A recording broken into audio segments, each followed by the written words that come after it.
Gas masks and hand grenades.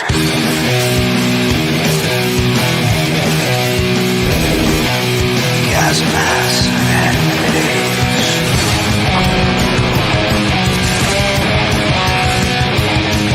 Gas masks and hand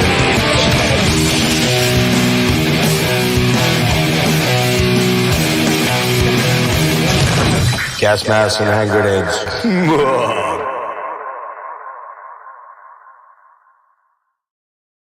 Hey, what is happening, everybody out there in YouTube land? It's Gas Masks and Hand Grenades. I am your host, Jeff. Good to see everybody this Saturday afternoon. I got some guests. I got some dudes with me here, some Ohio dudes, right? We all from Ohio, like originally, or did we migrate there? Yeah, I'm originally from Ohio and from Cincinnati. Colton is, well, I'll let you explain, Colton. I'm from California originally, but I've been around a lot of places. Okay. Where at in California are you from? Like the Ventura County area. That's Los Angeles for the most LA, part. Southern LA, kind of, yeah. Okay. Just Southern California, and yeah, I've lived in a few states. So. And now, are you in Ohio now or no? Yeah. Oh, okay. Yeah. Okay, cool. So, look, I got Carter Hicks and Colton Deem here from the band Valdrin. Valdrin is a melodic black metal band. I mean, that's a real nebulous thing. I'll let you guys kind of define who and what you are in a sec here. But that I kind of came, and as I was telling the guys, I had heard about their latest album, which came out November 24th, I believe, on Blood Harvest. Sounds about right. I think it's right. I did my research, I'm pretty sure. So, and, you know, I was thinking, as I mentioned to you guys, a good friend of mine, Jimmy, was like, hey, you got to check this band out. I know you're kind of picky about your black metal. It's, you know, enslaved in everybody else, and that's cool. You know, that's how it works for me. But I am kind of picky about the black metal I listen to. And as I said, I didn't quite get around to it until I got to see it live for the first time back about 2 months ago, actually. And you guys were opening up for Wayfarer in Philly at Johnny Brenda's. And as I mentioned, a lot of times when I listen to opening bands, I don't want to be that guy. I don't want to be that old guy pissing on the lawn sort of thing here. It's like, you know, but I've been around a lot and listened to a lot of, you know, mediocre opening bands. And so a lot of times I don't even go in, but here I happened to be there and I was like, wait a minute, this is that band that Jimmy was talking about. And I was really fucking blown away by you guys live. I was like, holy shit. And then what really fucking got me, and Carter, this is the first thing I said to you, is like, you're actually playing all those fucking keyboard lines on guitar, dude. Like, what is up with that shit? Like, nobody does that I'm aware of anyways. So we had a little conversation about that, and we'll get into that in a minute. But what I came to find was you guys have a couple other albums. Carter, you in particular, have been there from the beginning. So why don't we start there? Why don't we talk about the history of the band? And Carter, I guess we got to go to you first because you started the band. So right. Yeah. So Valdrin, the name Valdrin came about around the summer of 2010. The sort of roots to the band was kind of coming from my previous band in high school called Dawn of Wolves. We were sort of like a black thrash kind of band. You know, I started off playing like just thrash metal. I was one of those like retro thrash kids in the 2000s. And as I was gradually getting into more and more black metal, it started to go in that direction. And even with the band Dawn of Wolves, I actually came up with a lot of the music that ended up on Beyond the Forest, the first Valdrin album. So it was right around the summer of 2010. We played one last show with my band Dawn of Wolves. And on the way back from the show, it was kind of a mediocre show. We hadn't played live in a while, and then it was going to be the first show I was going to use that guitar synth pedal on, and it actually ended up not working, which is the only time it's ever happened. And on the way home, I was just I think we drove in two cars, and I said to the other guys in the other car at a gas station, I was like, you know, guys, Dawn of Wolves is done. We're going to be called Valdrin now. And that name was already around because we were already sort of working on the story, and we had the character named Valdrin. And I just kind of wanted to start like a clean slate. So, in some respects, you could consider it a name change. I consider it like a different band. But that's when we came up with the name. But really, we didn't really get started in the eyes of the world, I would say, until Beyond the Forest actually came out, which was in 2013, and then started playing live that summer. And that's really the gist of it. It was just me starting a band with a new group of people and having this album ready and this concept, and we've just taken it from there ever since, just adding more to the story and going into new worlds and new chapters of the story. And Colton joined the group in, I think it was 2016, like spring of 2016 or something like that, and yeah, we've just kept going ever since. Well, okay, so you mentioned a story, and we should kind of dig into that, because as an older dude now, I really don't pay attention to lyrics much at all. And I don't know about you guys. Maybe you're those guys. I used to, as a young man, as a 20, 30 something, give me Neil Peart, give me, Jeff Tate, give me those guys. I'm like, this in it. I think it's the fact that I'm old and my ADHD is like a million times worse now than it was when in my 20s, It's like my brain looks squirrel, that kind of thing. But this is the concept, the storyline. Where do you take its impetus from? Was it, Lord of the Rings stuff? Was it Michael Moorcock stuff? Are you familiar with Michael Moorcock? A friend of mine lent me one of those Elric books recently, and I read a few stories in it. It's pretty cool stuff. So you got the Swords trilogy, you got the Rune Staff, you got all these different cool, Fritz Lieber type stuff, the Far Gray Mauser stuff. So I was into all that shit when I was a younger dude. And I'm curious, was that part of it? And I guess you guys are what, in your 30s? I'm guessing mid 30s. Okay. So, your generation very different from mine, because when I was your age, when I was in my teens and 20s, we had the Atari 2600, man. And, the ColecoVision. We didn't have, if I wanted to play games, I had to go, as a junior or senior in high school, I'd go out to the arcade and play Defender and Galaga and stuff like that. But I was usually there looking for chicks. They never were looking for me, but I was hoping they were looking for me. It just wasn't happening. But the point is that was, we didn't have the gaming thing. So I guess it's a multifaceted question. Like, where's the storyline come from, or what are the influences there? Are video games a part of it? Because I do hear in your music, not video game music, but I hear soundtracks to swords and sorcery type gaming type stuff to an extent. So go ahead. Sorry. I mean, that's really intentional, to be honest. And just some of the things you mentioned, like Lord of the Rings, stuff like books from Clive Barker, like the Books of Blood series, H.P. Lovecraft, Poe, sci-fi stuff like Philip K. Dick, a lot of like horror, fantasy, sci-fi novels. Certainly, I grew up playing like the Final Fantasy games, and that's kind of always been a touchstone for us. I think virtually all of us in the band is that we. Is Final Fantasy the Link guy? Is that the Link guy? No, that's Zelda. No. Oh, is that Zelda? All right, see. Yeah. Sorry, man. I'm fucking old. I wasn't lying. I'm 58. You're good. Yeah, I mean, it's things like that inspired it. To me, I draw the roots of wanting to do a story in actually kind of an odd place, which is discovering what inevitably became my favorite album of all time, which is the second Bathory album, The Return. Okay, yep.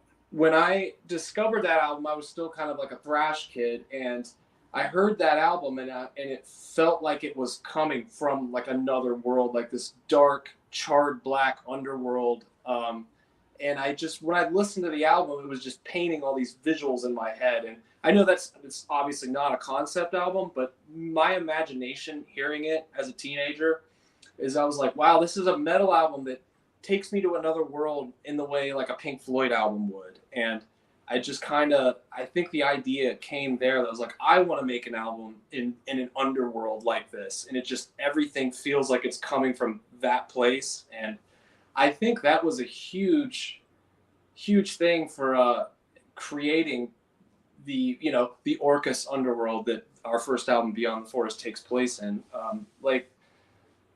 So I attribute that a lot for inspiration, and really it wasn't like I heard that and I was like, okay, we're gonna write a concept album and just did it right away. I just started making all these songs that took place in this roughly defined underworld, and it wasn't until I arranged the songs in a certain order and then wrote the final song that we wrote for the record, which is the song Beyond the Forest, and put that in the front of the album. And then all of a sudden a story just kind of appeared, I guess, and Okay. from that point I kind of tweaked the lyrics a little bit, and it kind of just fell into place. And then it was like, oh, this is telling a story. Well, I'm just going to continue to roll with this. And that's just what we've done from the beginning. Now, Colton, I'm going to get you in here in a sec. The first three, well, the first two albums. Colton, you're only on the latest one, or are you on the one before? I'm sorry, Effigies. You're on Effigies. I'm on Effigy, yeah. Right. Which I don't know. I see that invariably called an album and an EP. For you guys, it's an EP. Let's be honest. Yeah. You like to write long albums, Yeah. so you're right. Yeah. And I tell you, I only listened. I did not get to listen to the first one. I listened to the second and third albums, and man. I mean, I don't say this lightly. You guys really write really good songs, which is why I gravitated towards kind of digging you guys. There's a lot of black metal that I'm just like, okay, here we go. Tremolo pick E minor, tremolo pick E minor. Where's the song here? Yeah, like where's I get it. It's evil. I get it. Okay, which I got to be honest with you, I laugh at that shit because I don't believe it either way. So I just got to laugh at it. But what I hear with you guys, even going back, is this sort of you're writing epics within 6, 7, 8 minute song structures that are very varied. That's the thing that's really cool about what you guys do. It's not like I could pick up the needle and drop it on this song and go, oh, yep, that third song is going to sound about what that sound. Blast beats here, tremolo pick here, a little bit of acoustic guitar there. Yeah, it's all the trappings. You know what I mean? And many bands, many very famous bands have fallen into that sort of thing. But what I get, Carter, have you primarily been the writer of the music, or is it a band thing until, like, tell me a little about that dynamic? Because the reason I'm asking that is that there's some high level songwriting stuff going on here, man. And that's pretty impressive. There's a lot of bands out there that just aren't really capable of that. Yeah. Not just in death metal, and you know what I mean. Right. The latest craze is everybody sounds like Tumult, or everybody sounds like all types. You know what I mean. Once somebody finds a formula and it blows up, everybody wants to jump onto it. You're not doing that. You're not writing. I hear bits of Dimmu. I hear bits of Welkin. I hear bits of Immortal. I hear a lot of different things, but what I really hear is you guys striving to be creatively somewhat different in a genre that's hard to kind of be different in. Yeah. So tell me a little bit about that, and then Colton, tell me about you joining the band and what you feel you brought, and Carter, what Colton's brought to the table coming in as well. So I guess Carter, I'll let you answer the question about are you the primary writer? Have you been the primary writer? Yeah. That'll probably segue for Colton to take over too. So basically, in the early days of the band, I was the primary writer. Like Beyond the Forest and Two Carrion Talismans are like virtually all my riffs. Well, with some exceptions. Our drummer Ryan has always been kind of a creative force in the band too. Like if you ever hear any of our songs on our albums that are all keyboards, a lot of times that's actually him composing and playing it. He would throw in riffs there, even on the Two Carrion Talismans record. But starting when Colton joined with Effigy, it's gradually become, Ryan writing more and Colton writing more. And I think it culminated really with Throne of the Lunar Soul, the latest record, where it was Colton and I sitting together working through every song. A lot of them were like half-written song ideas that I had that we would just work out together, and like it feels very much like a collaborative band at this point. And I mean, Colton can elaborate on that. Yeah. I guess to jump back, I joined in 2016, and how that happened was, I was at a New Year's party. I don't remember doing this, and I was very, very drunk. And I remember talking to him and bringing up the album, and I was like, "Man, is it about this? It's about this. You should just let me play guitar, dude, because you guys are missing all the shit on the album." And he just hit me up like a few weeks later, and it was just like, "Yeah, I'll take you up on that."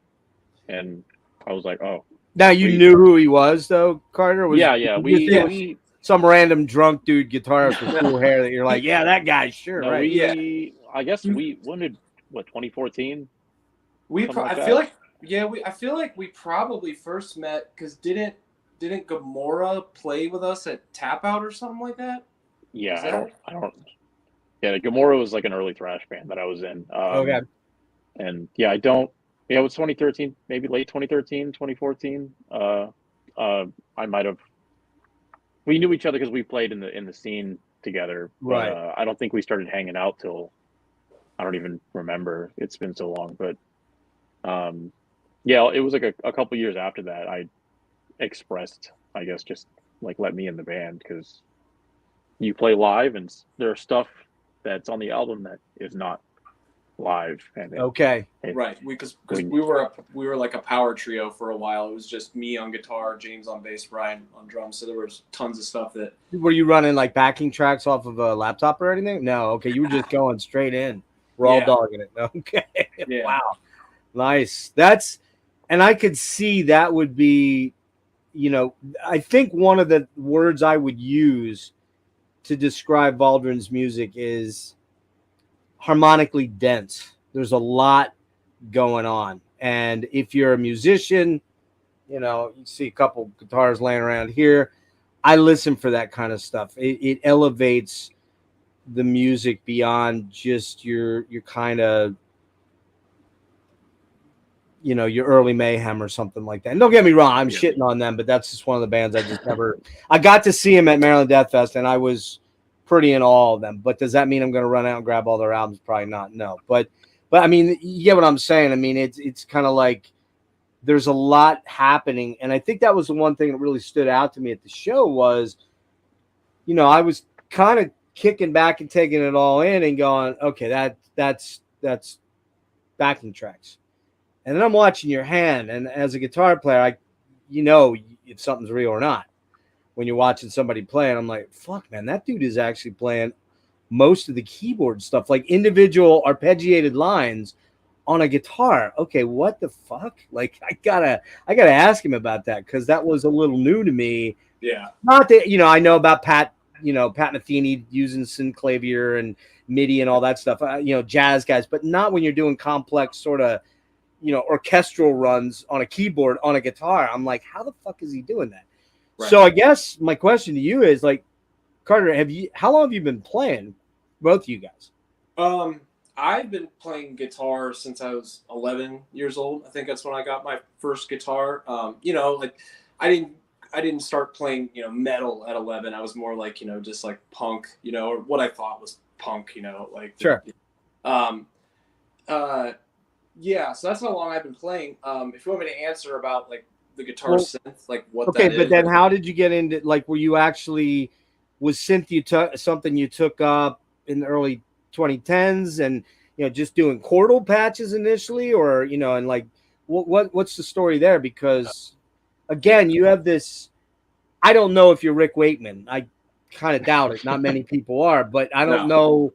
But what I'm getting at is that you have a pretty elevated sense of melody and harmony. And when you're doing this stuff, unless you're letting a computer do it, which I don't think you are, because not from my sense of watching and hearing the way you're putting these tracks together, they're building them right from the base up. And so, I'm just curious about that. Like, have you always been plunking around the keyboards, or did you take piano lessons as a kid, or? I mean, yeah, I've always, we had a piano at my house growing up, and I've always messed around with it. And I just love, synth sounds.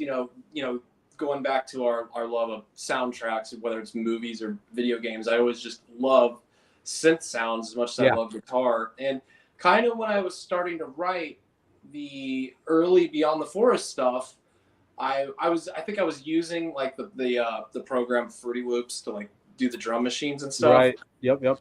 And it would have cool synth sounds on it. And I'd be like, okay, well, I'm going to throw a synth layer over this. And, which also made it easier to write another melodic layer when you have like a synth already just playing with you.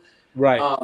And I just really liked it. But never did it cross my mind to want to be in a band that has like a keyboardist on stage. Not that there's anything wrong with that. It just wasn't what I was going for. And what ended up happening is I remember it was me and our guitarist that was on our first album, Avik, and we were sitting around one day, probably in like 2009. Yeah, probably 2009, 2010.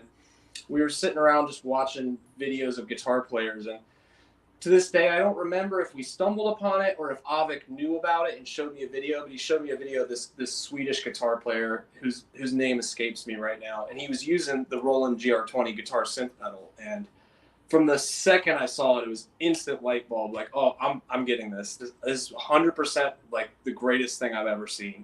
So I got it like not even a month after seeing that video. And was it Key Marcello? Was it Key Marcello? The old Europe guitar, Key Marcello. I want to say his first name was Robin. Maybe his last name was Marcello. He was a blonde-haired Swedish guitarist. Just I can't remember. Damn. That narrows it down. Yeah. But anyways, blonde-haired Swedish guitarist. That's not very descriptive. That's not narrowing it down a lot, right? But yeah. And they had a beard, right? They probably had a beard, right? I don't know if he had a beard or not. I can't remember. But anyways, so I got the Roland GR20, and at that time I had to get what's called the GK pickup, like the MIDI pickup that I mounted onto my guitar, and it's sort of just an auxiliary pickup that will pick up the sound of the strings and translate the symbol or transpose it to MIDI. Right. And, then the GR20 itself has all these, Roland synth sounds. So that's when I started using it. Now I have a Godin guitar that actually has that synth pickup built into it, and you use a 13-pin MIDI cable. So if you ever see us playing live, you'll see a MIDI cable going into my guitar as well as a 1/4 inch. So okay, is that the one you were playing at the show, the Fender, the Super Strat? It's a Godin. It's like a Strat body style. Okay, a Godin Freeway synth access guitar. It's the guitar I've used on every record, every live show. I've never used anything else ever. But I have to mention though about guitar synth is that it's a technology that's never really taken off, even though it came about, I believe, in the early 80s, maybe even the late 70s. But, bands like Judas Priest used it on Turbo. Iron Maiden used it on Somewhere in Time, I believe, as well. Yeah, so you're talking about the GR707. Yeah, well, that was like the very first iteration. I knew a dude that was super rich and wealthy in the area that I lived in. His parents bought him this. He looked eerily like Roland Orzabal from Tears for Fears. No lie, he looked exactly like it. Was freaky.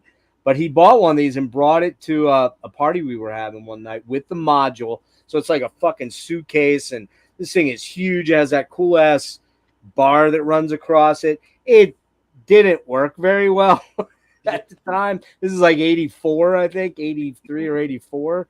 But yeah, I'm very familiar with those back in the day. They were, it was weird because you could do like hammer-ons and pull-offs, and it was like you were messing with the wheel on like a standard synth, like the roller wheel. You get that warbly, almost watery sound. Yeah. Yeah, no, and that's the thing about guitar synth, why I think it's never really taken off, is because it's a very imperfect technology. Because, like when you're playing a keyboard, you're essentially hitting a button that produces a note. Whereas if you try to translate a guitar that has strings that are vibrating, you can't, the tracking is it's very imperfect, to say the least. Right. Like you can't do some full on Ingve shredding with a GR20 or any guitar synth pedal. Yeah. Pick up all the notes. Like it just doesn't. So yeah, the impedance issues, that latency is always still not perfectly crafted yet. Yeah. No, it isn't. So we've found a way to use it where we push it, and I feel like we do push it to its absolute limit. I think you do too. I agree. Like because I'm just watching this going, this is going to be a fucking train wreck. And it wasn't. I was like, wow, man, this dude knows what he's doing. I couldn't do that, and I can play pretty well, but I wouldn't. It's a different touch. It's a different way to play. Yeah, it is. You have to alter your guitar playing, or else you're going to have a bunch of ghost notes, bunch of dead notes. It's not going to pick everything up, and it doesn't. But we use it in a way where a lot of times, like I throw on like a Holy Grail reverb pedal that goes through my amp, and I love it when I throw that reverb pedal on and I have like the piano sound going, and it just kind of creates this wall of sound that to me sounds really cool. Is it totally precise? No, not really, but in a live setting especially, it sounds pretty good. Yeah, no, I thought it sounded great. And you guys, all of you guys are really, really good players. I mean, trying to think, forget who I was with at that show, my friend Rick, I guess. He's like, man, that lead guitar player, he's like a shredder, man. I'm like, yeah, well, I think he was talking about you, Colton, I believe. I'm not sure. But yeah, man, I mean, and your bass player is fucking killer, man. I love the way he plays. Very attacking, very aggressive sort of sound to his style of playing. And did we lose him? Oh, someone probably called. There we go. We all good? Yeah, sorry, I got somebody called me, and I think it messed everything up. All right. So yeah, the first album that you're on was Effigies then, Colton, right? Yeah. And I guess both of you guys, like, where... Okay, now I'm getting all kind of noise. Are you hearing that? I can hear it. It sounds like it went away. Okay, it might have been something picking up from your speaker. I'm getting weird artifacts. Carter, tell you what, why don't you... I think it's ever since you picked up the phone. It sounds like we're getting a conversation in the background a little bit that's interfering. Can you do me a favor and bounce out and come back in? I'll let you back in. Just exit out and then come back in using that link again. Yeah. Cool. Yeah, it was him. Yeah, that fixed it. Yeah, so I guess I'll talk to you for a second here, Colton. What are your main influences, man? I know you like a lot of different stuff. You're not just a black metal dude, but what are your main influences that you feel you kind of brought into the band? It's a good question. I don't really know.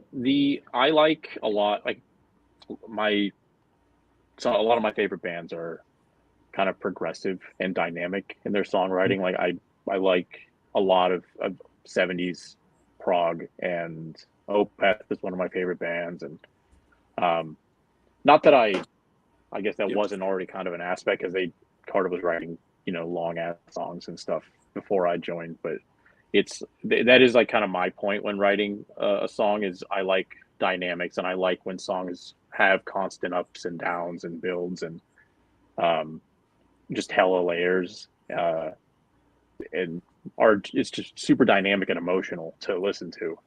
I think you and I were talking a little bit about like Gates of Delirium on Relayer, and it's just like that's easily, even though a lot of people like to just cut off at Close to the Edge, and it's just like there's so much good shit after that, and like Gates of Delirium is probably one of their best songs, and it's that section of Soon, man, every time. Yeah, it's gorgeous, destroys me, man. It destroys it's me. Absolutely gorgeous. It's probably I would say it's one of their best moments. It's just such a beautiful track, and it's like same with songs like Echoes by Pink Floyd, and it's that type of shit is what I like to strive for.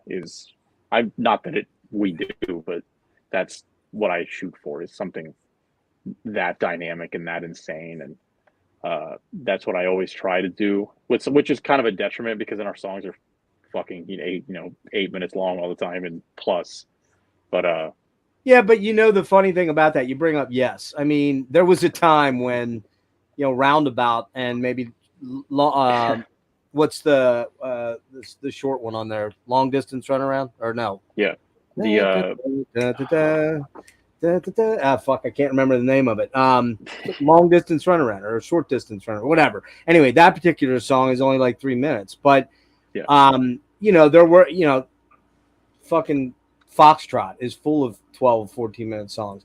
So it's not like you're not doing anything really unique there in that sense. And certainly Enslaved has written 14-minute long songs. And, there are black metal bands or progressive black metal bands that do that thing.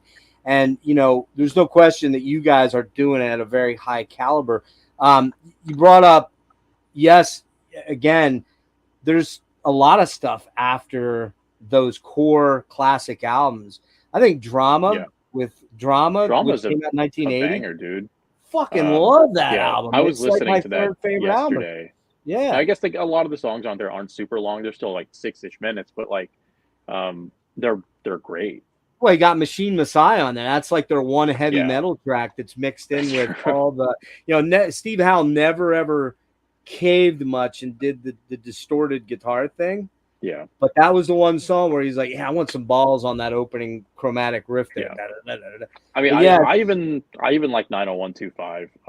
It's a great album. It's a great album. It's great album. Hella, like incredibly catchy songs. I think the guitar tone, like a lot of the lead tones on there, it's fantastic. Yeah. And just so you realize just how really old I am, Drama came out my freshman year in high school. And 90125 came out my junior year in high school. So nice. That was back when we didn't have phones and the internet and all that cool stuff. So you kind of lived, as opposed to now where everything's right there on a plate for you, whether it's YouTube or Spotify or wherever. You can find out about the most weirdest, unique bands out there. You couldn't do that back in the day. You needed the machinations of a record company to get you in front of people's ears and eyes and stuff like that. And clearly black metal wasn't around back then, but it's kind of a different sort of thing. I guess that kind of segues into a question here about, I hit on it with like a lot of the bands that sound like Tomb Mold or sound like Autopsy or whatever. Do you guys ever get the feeling like there's just too much music out there and it's like there's too much to try to absorb that you can't really like paddle shoot your way into stuff where you're like, man, again, like you get an old album. I don't know, let me see here or something.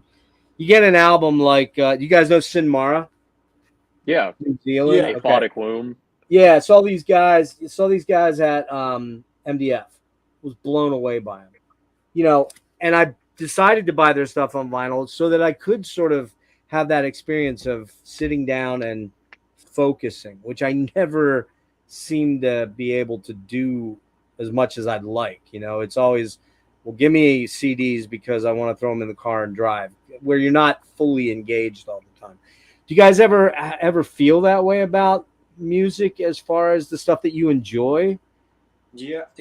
I mean, it partly I think is a symptom of just anybody when you get older, like when you've been listening to music your whole life, and I think when you're like at that age of like between 14 to 22, 23 years old, and everything you're hearing is just new. It's like it is easy to just download all this information into your brain and all these cool bands and remember them and know the albums and memorize it all. And then I think perhaps we all hit a little bit of a threshold point at a certain age, I think. And it's not that you can't digest new music. It's just that, especially if you're listening to like a genre, if you have a favorite genre like metal or something, there's a good chance that you're not going to keep coming across things that are like completely new to you. And right. In that respect, it can feel like, oh, there's just so many bands. Like, how could I, like whenever I see people that have like like, here's my top 50 albums that came out in 2023, I'm like, that's amazing that you heard 50 albums enough and liked them all enough to where you could rank them in an order. I'm lucky if I hear 5 to 10 albums that I really enjoy like a year Yeah. now. And there's, you know what, I call bullshit on that. And everybody does it on YouTube because they got to be the first guy. They got to be the first guy. You'll notice something about, and Colton, you've watched some of my stuff, so you probably notice this. I don't really get into the review game much. And that's what most of the labels want you to do. They'll send me, I got promos falling out my ears. Sometimes I'll hit the first track or second track, and if I ain't feeling it, unfortunately, in that moment, I've kind of probably moved on already, which isn't very fair to that band or that album or that specific slice of music, but it's the reality, you know. And you mentioned it, Carter, when you're 14, 12, 13, 14, when you're really discovering music, and you know, maybe you're hearing the stuff your parents are playing or that your buddies playing, and you're like kind of you're moving and progressing, and all this stuff's colliding in your brain. You just want more. You just want more, man. You just want to keep filling up the backpack, and it seems inexhaustible, right? Yeah. But as you said, it's all kind of new to you at that point in time. And eventually at a certain point, you kind of hit that, man, I'm kind of here. This is good, but I just want to hear silence for a while. Like, I know a lot of guys that are musicians are like, dude, what do you listen to these days? You know, man, I make so much of my own music. I haven't listened to a real album. Like you said, 10 albums, okay? That's a lot for me in a year to really connect with 10 or 15 albums. Right. Is a lot. And if I'm doing like a top 23 for 23, it's really the top 10 or 12 that I really listen to a lot. The others are like, well, I got this. I ran through it twice, but I really don't know what else to say about it right now. I'll get to it some other time, you know. And so that's kind of one of those things where what I mean is there's almost too much choice out there at times where you're just kind of overwhelmed. That I'm almost a paralysis by analysis guy sometimes, where I'm like, man, if I get into this band, it's going to mean I got to go out and buy everything because I'm not a fucking download guy. I got to own, you know, the albums at stupid, crazy money now, you guys know. Yeah. Mm-hmm. You know, when I was 14, albums were $8, $7.99. And now a single album's pushing 35, 32, 28. And it's it's not easy for a young person to become that guy. You know what I mean? Even CDs are pushing $20 again now after everything opened up. To me, that's nothing more than greed. There's no way it costs. I know there's fixed costs involved in producing music, so it's not like I ever expect artists like yourself to go, well, we'll just give it away and then we'll make it when we tour. What if you can't tour very much? Like, you guys are not a touring machine at this stage, right? Not necessarily. No, not quite. Right. And that is a good way to make a lot of money, but it's not, you know, unfortunately, the days of albums making you a lot of money for a band just aren't really there. I mean, you know, tell me a little bit about like the story itself. Is each album unto itself a narrative of a particular, you know, concept of, or is it all, do they all kind of intermingle and, you know, that kind of thing, or no? Yeah, well, they all work towards one giant story. We call it the Asager mythos. So basically, the Asager mythos it chronicles the story of a celestial warrior named Valdrin Asager, whose soul is sent from the Asager world to Earth and then into the underworld of Earth that we call the Orcus, to quell an insurrection of evil gods and kind of maintain the balance of the underworld and the heaven world. The underworld we call Orcus, and the sort of the heaven equivalent would be Ore. And basically, the Asager are these celestial beings who kind of perpetuate balance through all the spirits of the universe. So in the Asager mythos, any highly evolved beings, such as human beings on whatever planet, they have what we call the spirit genome. And the spirit genome is sort of like a conduit for which they can create their own heaven and hell worlds. So basically, the Asager are these beings that sort of they perpetuate balance throughout the whole universe, and that is sort of the that's the starting ground for the first album, Beyond the Forest. Valdrin's soul is sent to the underworld of Orcus, and there he meets the creator and the overseer of the Orcus named Nexanimus, and basically that sets you up for the events of the first album.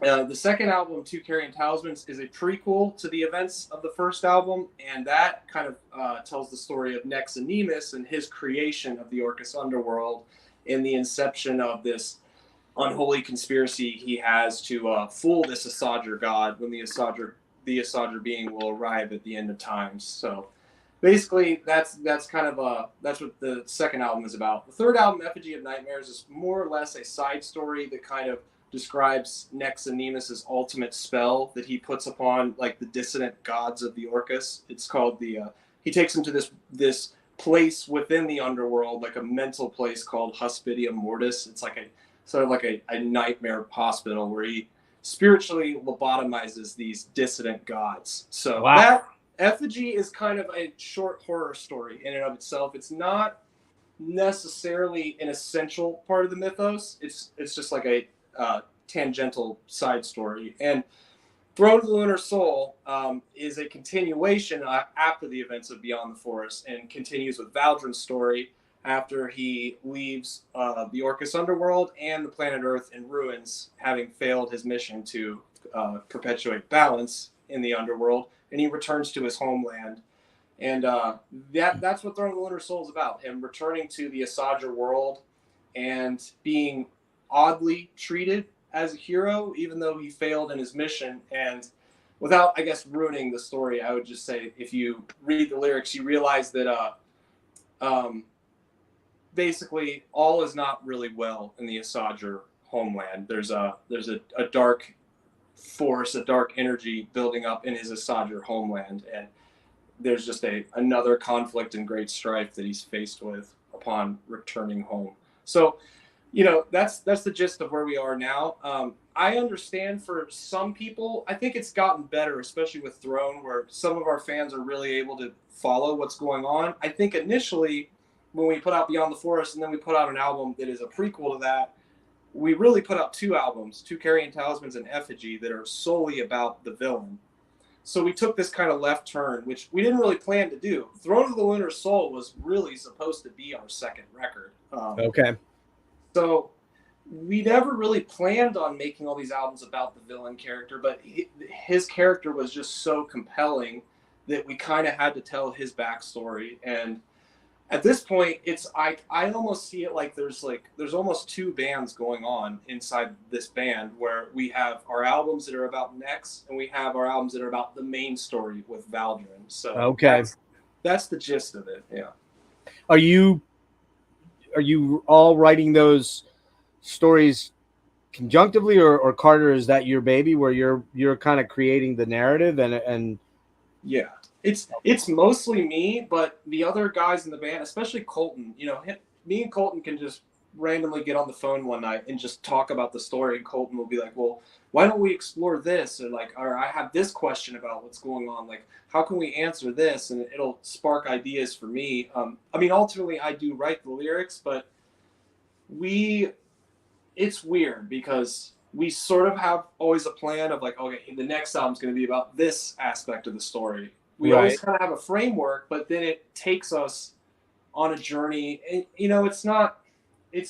it sounds pretentious when you say like, oh, I'm just a vessel for this, but truly it does kind of feel like it's coming through me sometimes and coming through all of us. I feel like it mirrors where we're at in our lives, and it almost weirdly predicts aspects of at least my life. Like, it's almost like the story sometimes is where I'm going to end up in life, very weirdly. But to answer your question though, I think the lyrics do come through me, but I think we all are always in discussion about it, and we're all on the journey together. Like, the other guys find it interesting, particularly Colton. I feel like me and him are really always talking about it. Yeah, some good symmetry there and chemistry in building that story and narrative. So the album came out, Lunar Soul came out in November. There was what, about was it a 4-year gap or 3-year gap between that and Effigies? I guess it would have been 3. 3. Yeah. Okay.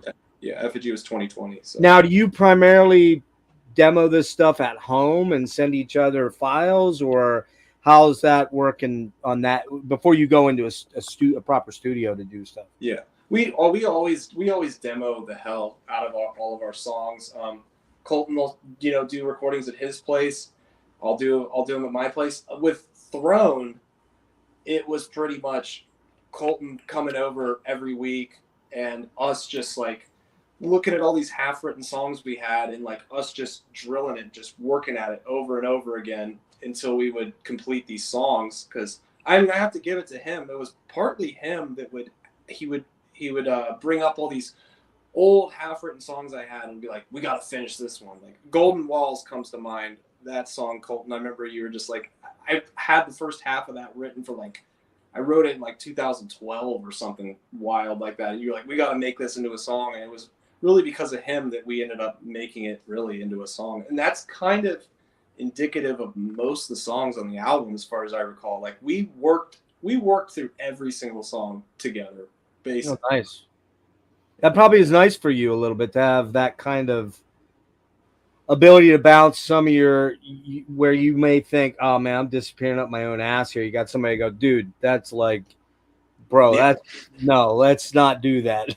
But as a driven artist, sometimes you feel your vision is the correct one. So it's kind of nice to have somebody in a band that you trust to go, yeah, that sucks, dude. That just sucks. That's not where we want to go. You know what I mean? Not that I'm saying that's what happens, but right.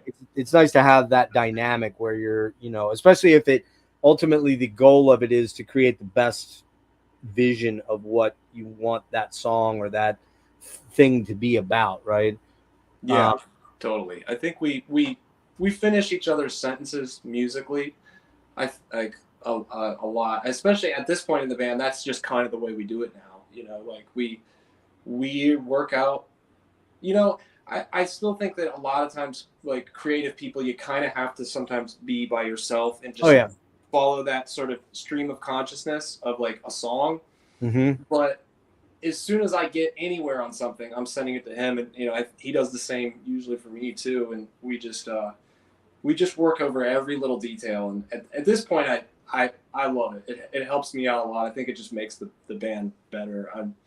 I don't know.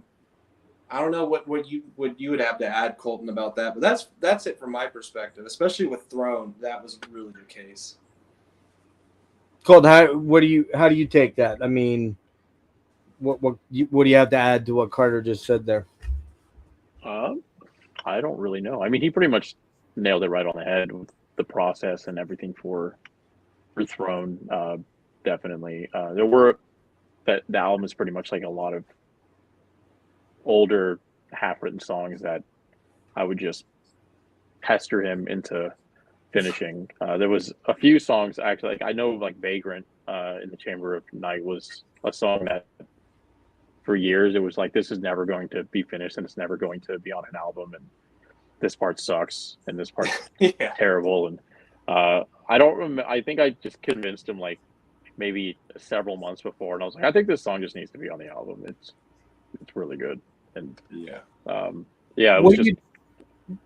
Sorry, what do you typically use to like demo? Are you just using like Logic or what? I use Studio One, and then I just have some plugins that I use. It sounds for a demo, it sounds insanely good. Yeah, do you primarily use plugins for keyboards and drum looping and all that kind of stuff for your demos? Yeah. He actually like uses like his GR. He'll plug his GR20 in and he uses that, so it's more sounds like what the actual finished product would sound like. But yeah, it's just for demos. It's just the plugins and so on. Okay. What stuff do you primarily use? I use through Studio One, and then I use a lot of the, what are they called? The neural DSP stuff. I just got the quad a couple months ago, and I'm still lost as fuck on that thing, man. Just like I feel like I got to be an aerospace engineer to figure that. I fucking saw thing out. what was it? I think you saw the same show a few days ago. I saw Tumult. Tumult and Horrendous, and I saw Derek pull out. It looked like a quad. So I'm He assuming did, that's yeah. what He's playing the quad, yeah. Yeah, I'm like, it's just like 8 or 10 like foot switches and then a little screen. I can't even. It's 10. I don't even know.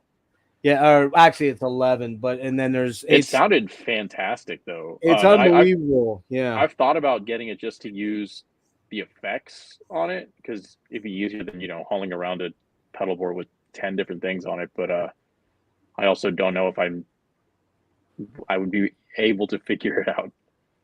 It's pretty deep. At least for me, I've been a guy that's always been mostly, stomp out. You know what this is, right? That's the poor man's HM2 right there. Right. Man. It sounds just fucking like it for $30. I'm all about that, man.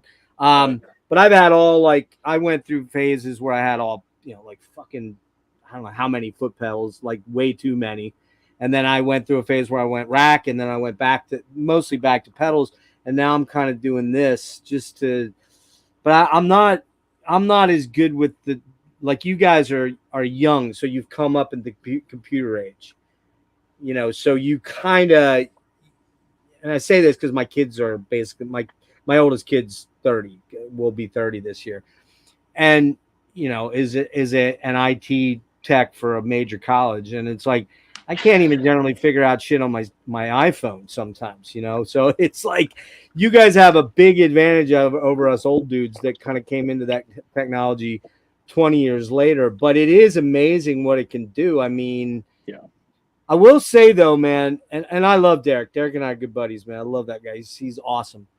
But I thought Payson's guitar cut through better. I would agree with that. When he was doing leads, he had a lot more balls behind more oomph. Yeah.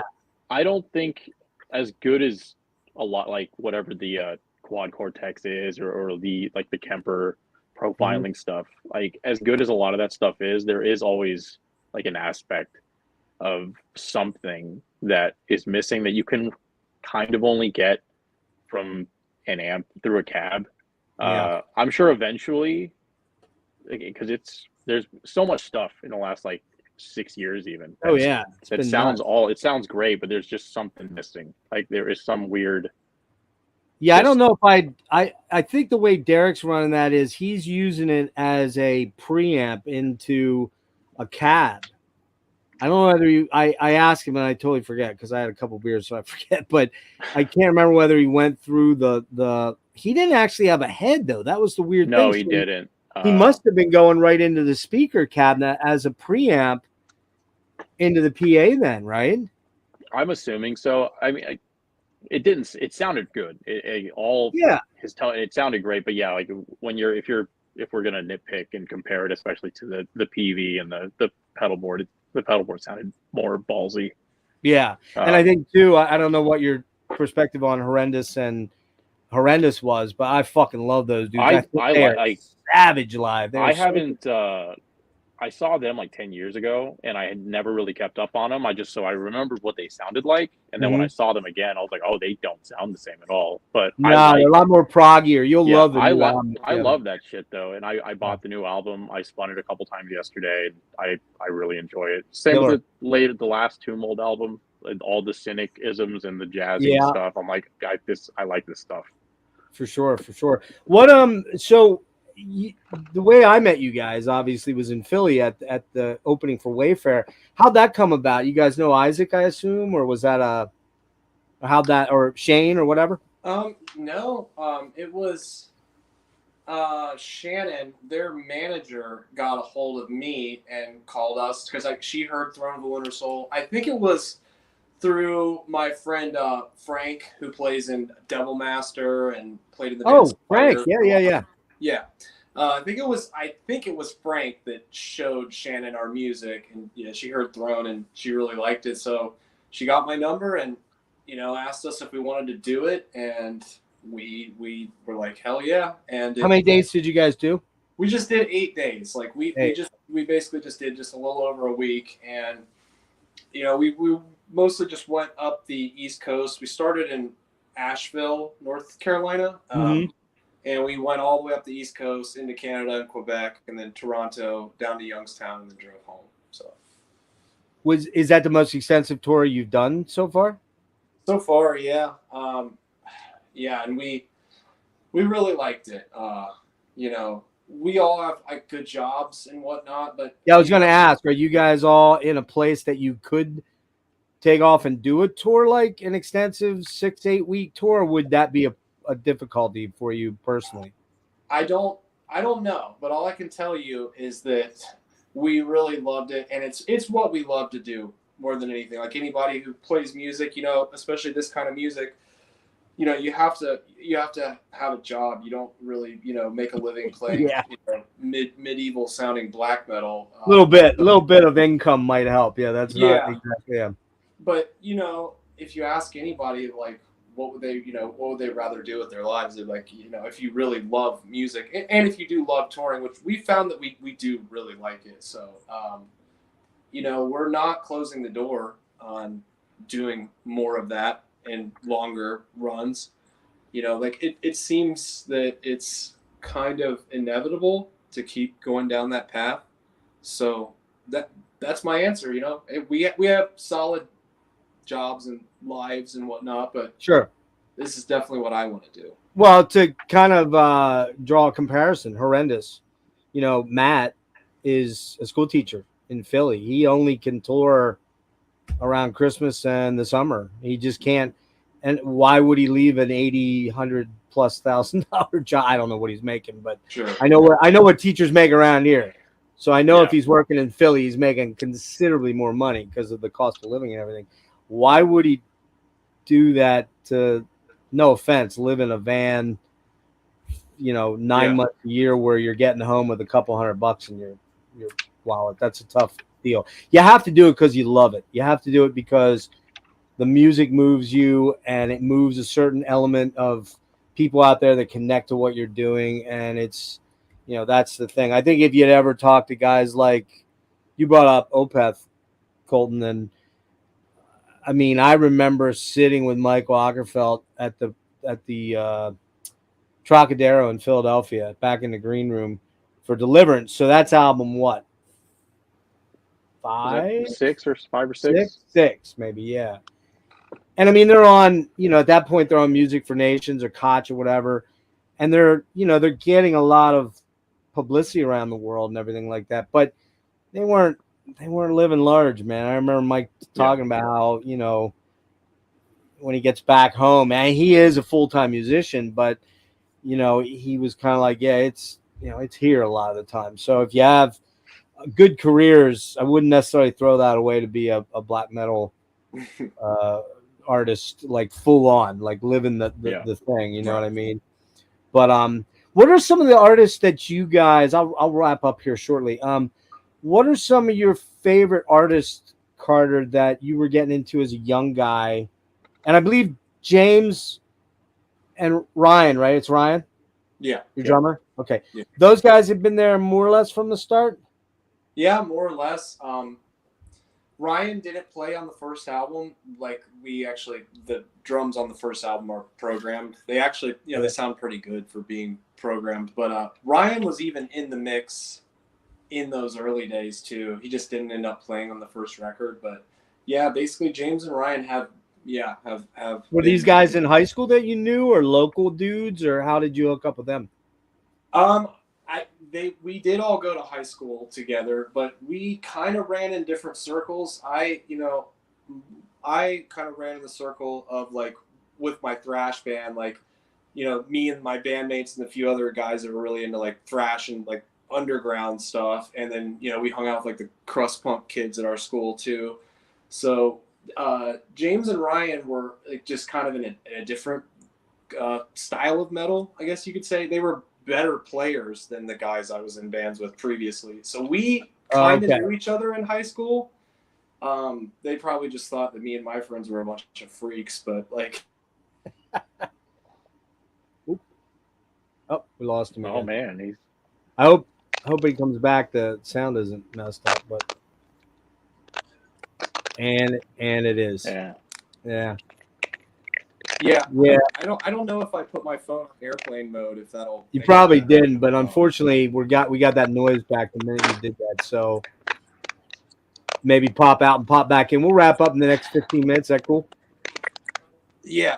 Sorry Oh, about that. Yeah, it just it sounds like Yeah, it's crackly. it sounds like this sounds like something. Yeah. It's I'll picking blame up the something. person.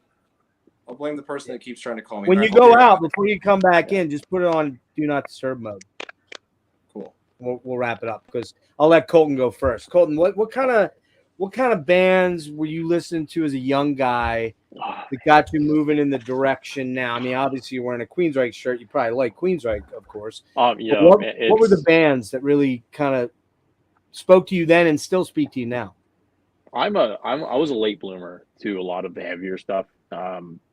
I liked like classic rock and stuff. Like Boston, Zeppelin, Eagles, AC/DC. Oh, yeah. You know, in high school I was a product of my time. I liked a lot of like there was some like alternative stuff that I enjoyed in the early 2000s. Like I like Tool and I still like Tool. I don't really. I was gonna care say, what don't say people Limp say. Bizkit, or I'll have to. No, throw no, you no. on. The new metal thing I never I'm really got kidding into. you. I still don't like a lot of that stuff, but yeah, like through high school, I played in like pop punk, like poppy type pop punk or whatever. I don't even know what the hell you wanted to call it, band. And then I just slowly, like I was a little bit into the metalcore thing, and then that kind of like drifted into dabbling in like with like Metallica, Pantera, Dio, and slowly getting heavier and heavier. And I think I was about like 19 when I was getting into like Morbid Angel and Autopsy and Okay. stuff like that. So So I the was a progression- little bit of a late bloomer. A little bit of a progression of heaviness, kind of Yeah, the classic I was, rock sort of thing takes root, and then you kind of move from there into heavier stuff. yeah, pretty much. How about you, Pretty Carter? much. What were some of the early influential like bands that you would cite? Because when you look up interviews with you, you hear things like Dimmu and Dissection and Dawn and some of that, that kind of that second wave stuff. Although I hear it, but I don't hear it. Yeah. What were some of the bands that you would look to as cornerstones for where you maybe were influenced to write in a certain way? Well, yeah, I mean, it would start with like Bathory, and then after getting into like I said, I was a thrash kid, so when I started to hear the darker thrash, or the darker stuff from that era, stuff that we call black metal or death metal now, like Bathory, Possessed, Sarcophago, that kind of stuff. Creator, Sodom, Destruction, all the German thrash. Sure. That's kind of led me to getting into black metal and getting into of course the Scandinavian stuff. And I think that when I started to hear what people do call like melodic black metal stuff, like Dissection and Old Man's Child and Sacramentum, Dawn, of course. Yep. When I discovered those bands, and like it's kind of like, oh, this is the exact sound I want to play, because it's black metal in essence completely, because to me black metal is not just a style of playing or a style of recording. It's a vibe that exists underneath the music. Like you can argue that early Merciful Fate is black metal because it has that vibe underneath the music. It's Venom too. Venom, same Sure. thing. Venom probably was the OG in a lot of ways. And I love Venom still to this day. I love Venom. But yeah, when I heard the bands like Dissection and Dawn, Sacramentum, and Windir as well, huge. Oh yeah, Windir, yes. Huge influence to us. It had that melody, that like harmonic minor scale music that makes you think of just medieval type of imagery. That's kind of what led me into. That is kind of why when people say Valdrin is like melodic black metal, I'm like, anyone who plays in a band doesn't really love being categorized. Right, you hate that. I get it. Right. I get it, and like that's where I can understand why people would think that. But just generally, I and like all of us are into all different kinds of black metal and music in general. But like we'll draw from the French black metal bands like the what they call the LLN, like Mutilation and Vlad Tepes and Belcatre, and then early U.S. black metal like Profanatica and Necrovore, Vaughn. The Judas list goes on. Iscariot, yeah. Mhm. Judas Yeah. Iscariot, love them. Samael right here from Switzerland. Great band, great, yeah. So the Greek black metal stuff like Rotting Christ and Verathron. I mean, I Sure. think a lot of people think that black metal is just the Scandinavian sound because that was the most popular sound, and I love those bands. But weirdly though, you brought up the Greek bands. I think you guys have a lot more in common melodically with the Greek, like a Rotting Christ or a Varathron or something like their Dead Congregation, where you have that. Oh, hell There's yeah. just a real intense sense of melody that drives all of the songs. It's not all about blast beats and tremolo pick stuff. There's really cool interludes of acoustic and synth passages that go on. I mean, you guys are kind of a quasi prog band in a lot of ways. You know what I mean? And that's not a bad thing. You know what I mean? No, That's not a bad thing I at agree. all. it depends. Yeah. So, I think well, maybe you, Carter, it's a bad thing, but trust me, it's not. No, I love prog too. I mean, I definitely had my era where I was listening to like Genesis, and I still love King Crimson. This past tour, I picked up Red on vinyl, which is my favorite King Crimson. Fuck, dude, that's like the OG heavy metal album right there. I think in a lot yeah. of ways. It is kind of heavy metal. I And agree. Starless on there might be the most, right along with Soon. Starless might be the second most beautiful song in hard rock or whatever you want to call it. It's just so beautiful. Yeah. It's Well, there's a good question. What kind of stuff do you listen to that isn't metal? Like just nothing like metal, man. Like, yeah. one of my favorite bands is ABBA. I fucking love Gordon Lightfoot. Yeah, great. man. You heard it, Colton. Go Yeah, ahead. Carter Lotion. loves ABBA. Yeah, ABBA's great. Dude, I listen to all kinds of stuff. I listen to XTC. Do you know XTC? I know them, but I don't. I know of them, but I can't. Amazing pop songwriters, dude. Just Yeah. check them out. They're killer. So Sure. good. Yeah. Yeah, I like all kinds of stuff. Like everything from like I love listening to old Russian classical like Tchaikovsky and Mussorgsky. Like classical music like Beethoven. But then I could listen to like a Sade album and enjoy it. Love Sade, man. A lot of soundtrack music. Old rock and roll. Whether it's like rock and roll / metal, like your Deep Purples. I love Blue Oyster Cult. Wow. What's your favorite Blue Oyster Cult album? Secret Treaties for sure. Yes. Yeah. Very, very. Spectres is probably my second favorite. But have you ever heard? Imaginos? Well, it's kind of like their heavy metal album, but it's not really. It's not. It just has Buck and Bloom on it, but it's mostly a Sandy Pearlman, Albert Bouchard album. But it's like kind of the metal album. It's really cool, man. Right. That's kind of like one of their mid '80s ones. I have 88. Yeah, I have everything from the beginning up to and including Fire of Unknown Origin. I have all that stuff. Except for Mirrors, I don't have that. That's also a great record. That's a good one. Yeah. Yeah. But I know the album you're talking about. I need to go and actually listen to that. But Colton, you got any weird ones? Any weird ones that you would be like, oh man, nobody that knows me. No, I mean, like, I think Carter knows to the extent of like some of the lame stuff I listen to, but I mean, non-metal wise, I a lot of the stuff I go to, if it's not Floyd or Genesis or Marillion or something, it's like I don't know, Right. Steve You Roach. you just said a name. Go back. Marillion. What? Marillion. Yeah. One of my absolute favorite bands of all time. I see. There's a lot of stuff. I'm only familiar with like Jester's Tear and Fugazi, and then what's the one with the drummer boy on the front? Misplaced Childhood. Yeah, like I know those three, and those are fantastic. After that, I don't know anything. But So you don't know any of the Steve Hogarth stuff then? I guess not. That's the singer that replaced Fish. You should definitely check out Brave. the album Okay. Brave or Misplaced. I'm sorry, Marbles. Fan Okay. freaking tastic, man. Really, yeah. But that's cool. Like, so you're not just locked into just No, listening dude, to metal all the time. I yeah. listened like it's usually stuff like that, or it gets even like less to where it's like soundscapey stuff like Steve Roach or Michael Stearns, Klaus Schultze. Yeah, Right. Yeah.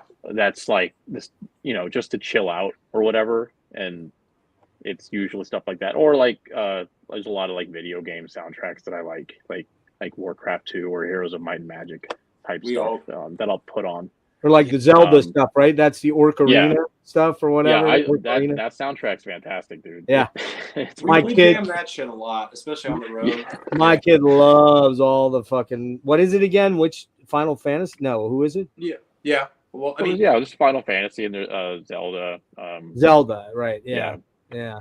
My kid kind of introduced me to a lot of that soundtracky music from that stuff. I can't say that I'm like a diehard lover of it, but I do hear Carter. I do hear a bit of like some of your orchestrations of some of the pieces have to have roots in that kind of your exposure to that music. Yeah. listen to the Final Fantasy soundtracks, and you'll be like, "Oh, okay, I see that. This is what they do." Yeah. Yeah, definitely. What we'll wrap up here with a couple of things, but do you guys know this band? Colton, if you don't know this band, you got to get on this shit right away. I've got to turn my brightness up. I was trying to keep my battery alive. What is that? I've heard Psychotic of that. Waltz. Psychotic Waltz. Do you know? I You don't don't know think these I guys? have. No. Ah, dude, go listen to this album today called The Bleeding. It'll fucking blow your mind, man. I don't even know exactly how to. If it's kind of like if Jethro Tull married Tool, married Metallica, Master era stuff with some Fates Warning in there. That album art's really cool. What's that? That album art's really cool. That's Travis Smith, and actually Scott Burns produced this back in the mid '90s. Really? It was one of his expansions out of the Tampa death metal thing. Carter, you mentioned earlier, you made a statement about the music, how certain albums have gripped you and they've taken you to places thematically in your mind, either in a narrative story that you're running in your mind or just that they make you feel certain feelings, right? And so it struck me when you said that. I was trying to think of what albums.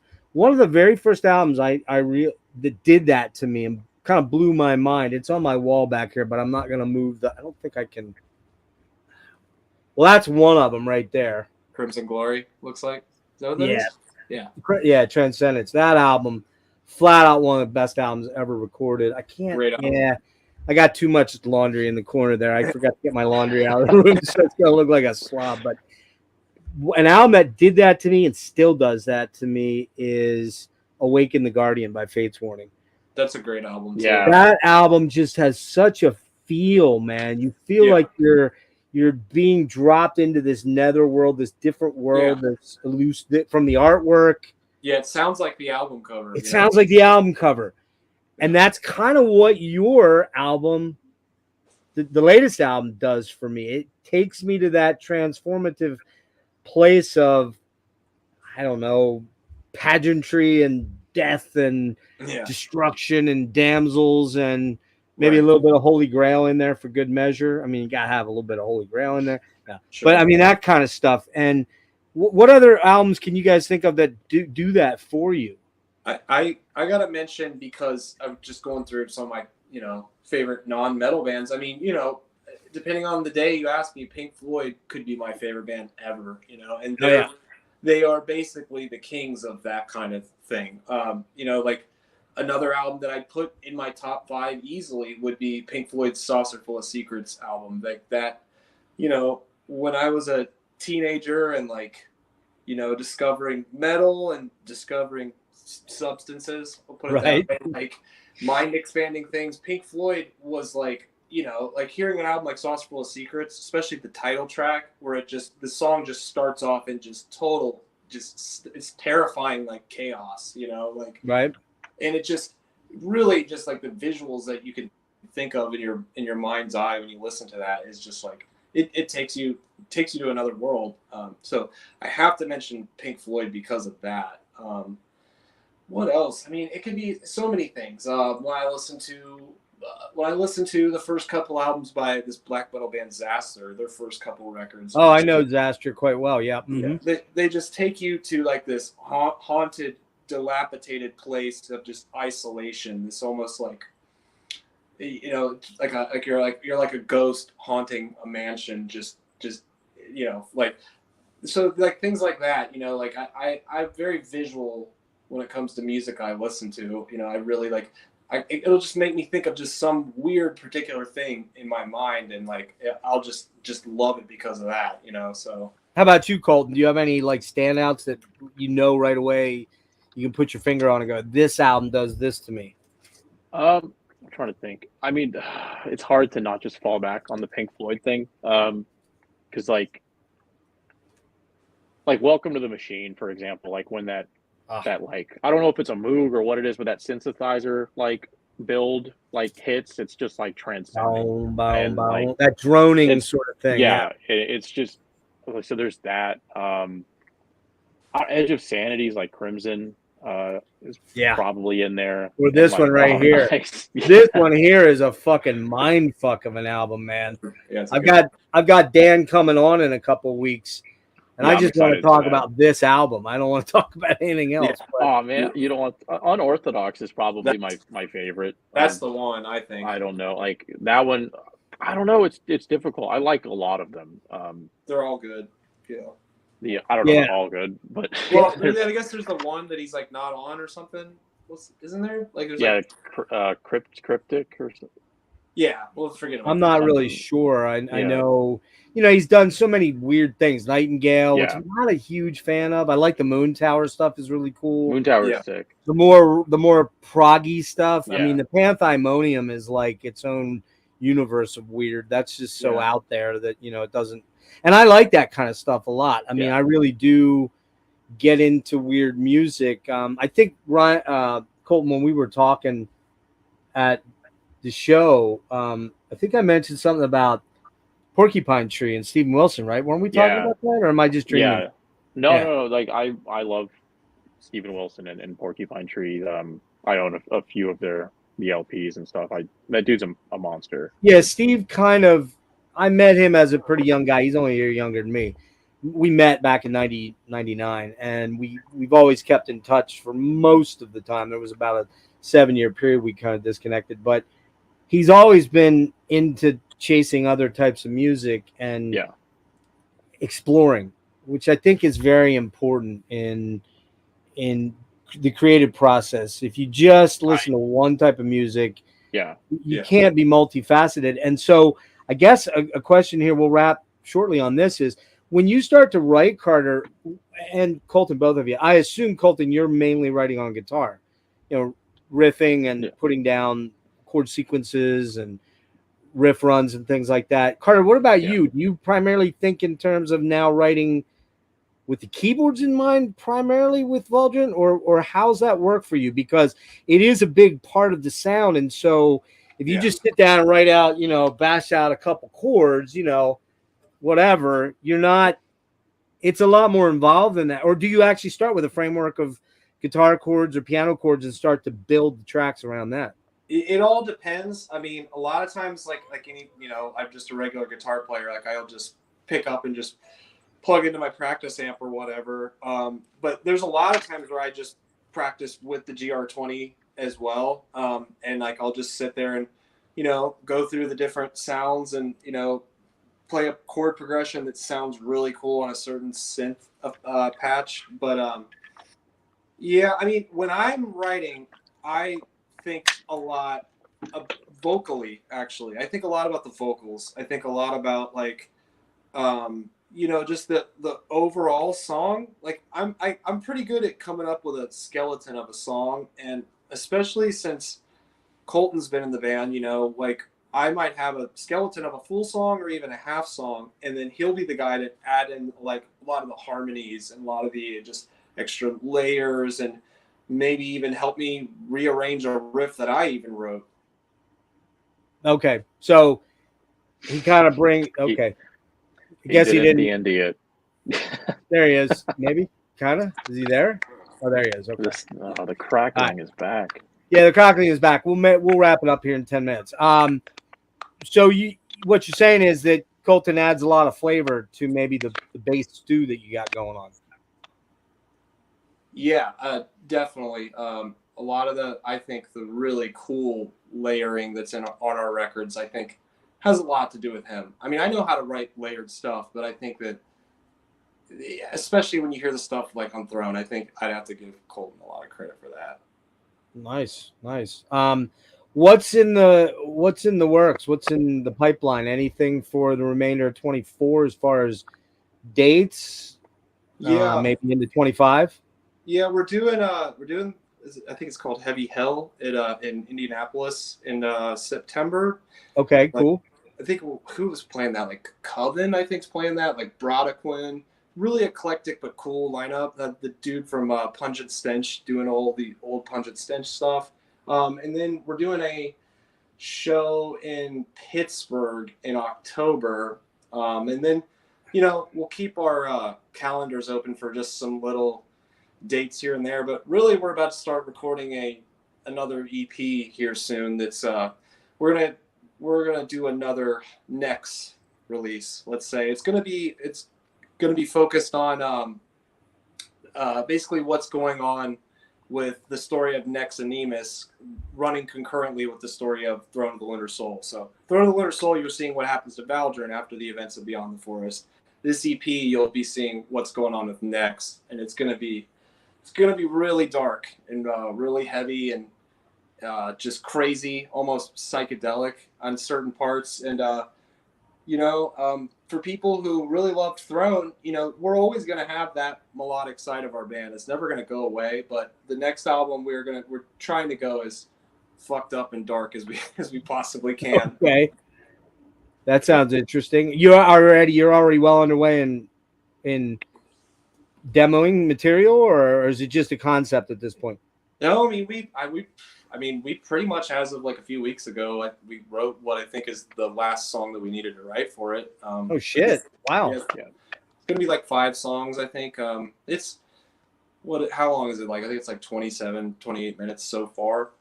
So. And it's on Blood Harvest again as well. We'll see. Blood Harvest has been great with us. Our contract with them technically at this point is like we've fulfilled it. Okay. But we'll see how it goes. We've enjoyed working for them. They especially did a really good job with Throne. So we'll see how that ends up working out. But yeah, the music is underway and we're all really excited about it. It's really what we all want to do right now. We kind of, I think part of the reason we benefit from this story is that whenever we do something like we do an album like Throne that's like over an hour long of just very emotional melodic black metal, it's like we can't try to do another album like that right away. Like it's just right. It's not going to be that same level. So it's like we're it's just like, well, let's just tell.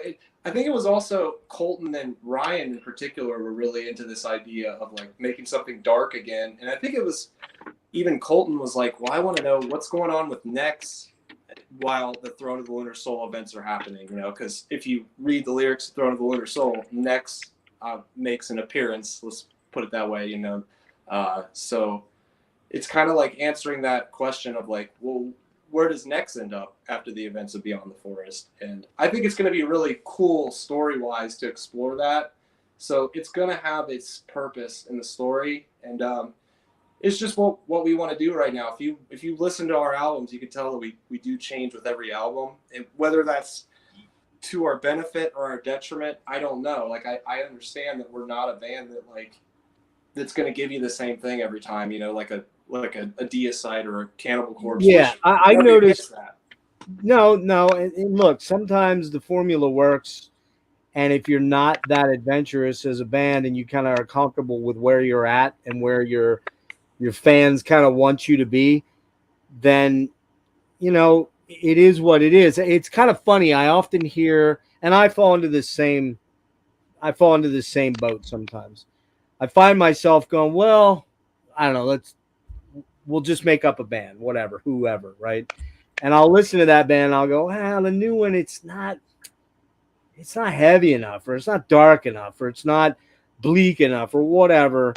And I'll always compare it to whatever my favorite album is by that band. You know, it's like for me, I'm a massive Rush fanatic, right? And every album they've done 19 albums, and all of them are mostly good. But I always want to compare them to Hemispheres because that's the greatest album that's ever been written in the annals of time. It's just the reality of it, right? So I go there and I'm like, but it's funny because I listen to like Opeth's a really good example. Opeth's a great example, Colton, of this phenomenon where the first 4 or 5, they get to Blackwater Park and everybody's like, oh, fuck, man. Uh-oh, they got that Wilson guy in there. They're going to turn prog now or whatever. And then they kind of do turn prog, even though they were always kind of prog, let's be honest. Yeah. And then everybody hates on him because Michael doesn't want to sing, with the growling vocals anymore, right? And so you almost can't win to an extent. You almost it's annoying. I don't know. I liked even with Opeth, like I had a couple friends, like I remember buying Damnation on CD and then like listening to it, and they're like, "So when does the heavy stuff come in?" And I'm like, "Oh, it's not heavy." Oh, dude, Damnation is fucking awesome. Damnation's gorgeous. Every song on it is a banger, man. I would be lying if I said like I like every Opeth album up to, I even like Heritage, and Heritage took me a bit because I was like, this is weird compared to what I like Heritage because it's weird. Yeah, and so I like it a lot. And then after that, I never really followed up, and I know there's no reason why I don't think that I wouldn't enjoy it, because it sounds like everything that they take influence from, like Camel and Jethro Tull. It's like that. I love that shit. So why wouldn't I? But I've just never delved because my brain is like, well, Opeth is this. So. Right. And you get caught in these constructs of what your music has created. And then you're kind of like, oh man, I'm kind of fucked, because if let's put it this way, if Valdrin wants to write an all acoustic like singer-songwriter album, everyone's going to be like, oh, great example, Blood Incantation.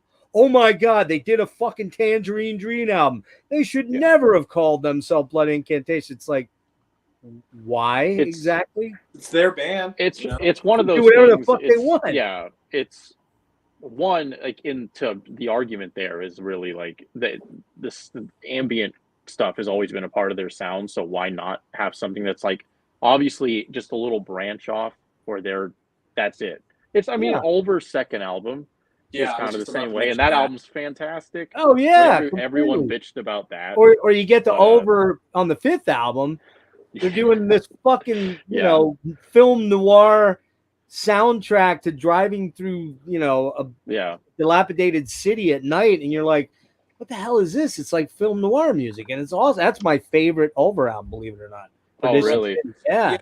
See, my thing is, I totally understand, especially in metal, why you want, a band like, you want a band like Deicide to stay how they are. And for them, that's great. But my whole thing is, if a band changes, as long as it rules, like, I like it. Like, just a lot of times a band does change and it starts to suck. Like with a lot of 80s thrash bands, like towards the end of the 80s, they lost the plot and they became like more like your safe thrash, or like following the Metallica path, but doing it way less good, in my opinion. Yeah. So like, but here's Carter. Here's the decision. Yeah. Here's the decision that James and Lars were faced with. Yeah. I saw them again, 1988. It's weird because this shit's popping up on my Instagram feed lately for Monsters of Rock t-shirts. I was there, 1988. Okay. Yeah. I saw Kingdom Come open. You probably don't even know who that is. That was like the Led Zeppelin ripoff band with Lenny Wolf as the singer. Yeah. Great. You see their records in used bins a lot. You do, and it's a great record. Don't fucking shit on it. It's a good record, right? Number 2 was fucking And Justice for All Metallica on this giant thing. Number 3 was Dokken Freaking Dokken was over Metallica at that point in time, and then we had the Scorpions and Van Halen. Yeah. Nobody foresaw what was going to happen with Metallica, especially those guys, even though they've fucking busted their asses harder than maybe any other band in the history of metal bands. They've probably kicked their own ass harder than anybody else. Do I like those albums post Black Album? I don't hate Black Album like a lot of people do. I don't love it, though. It's just never going to be the Metallica I ever reach for. And anything they've done since then, I try to give it. Okay, I'm lying. I didn't listen to Lux Eterna other than the single, but I just kind of knew, like you said, Colton, like with Opeth, well, that's not my Metallica.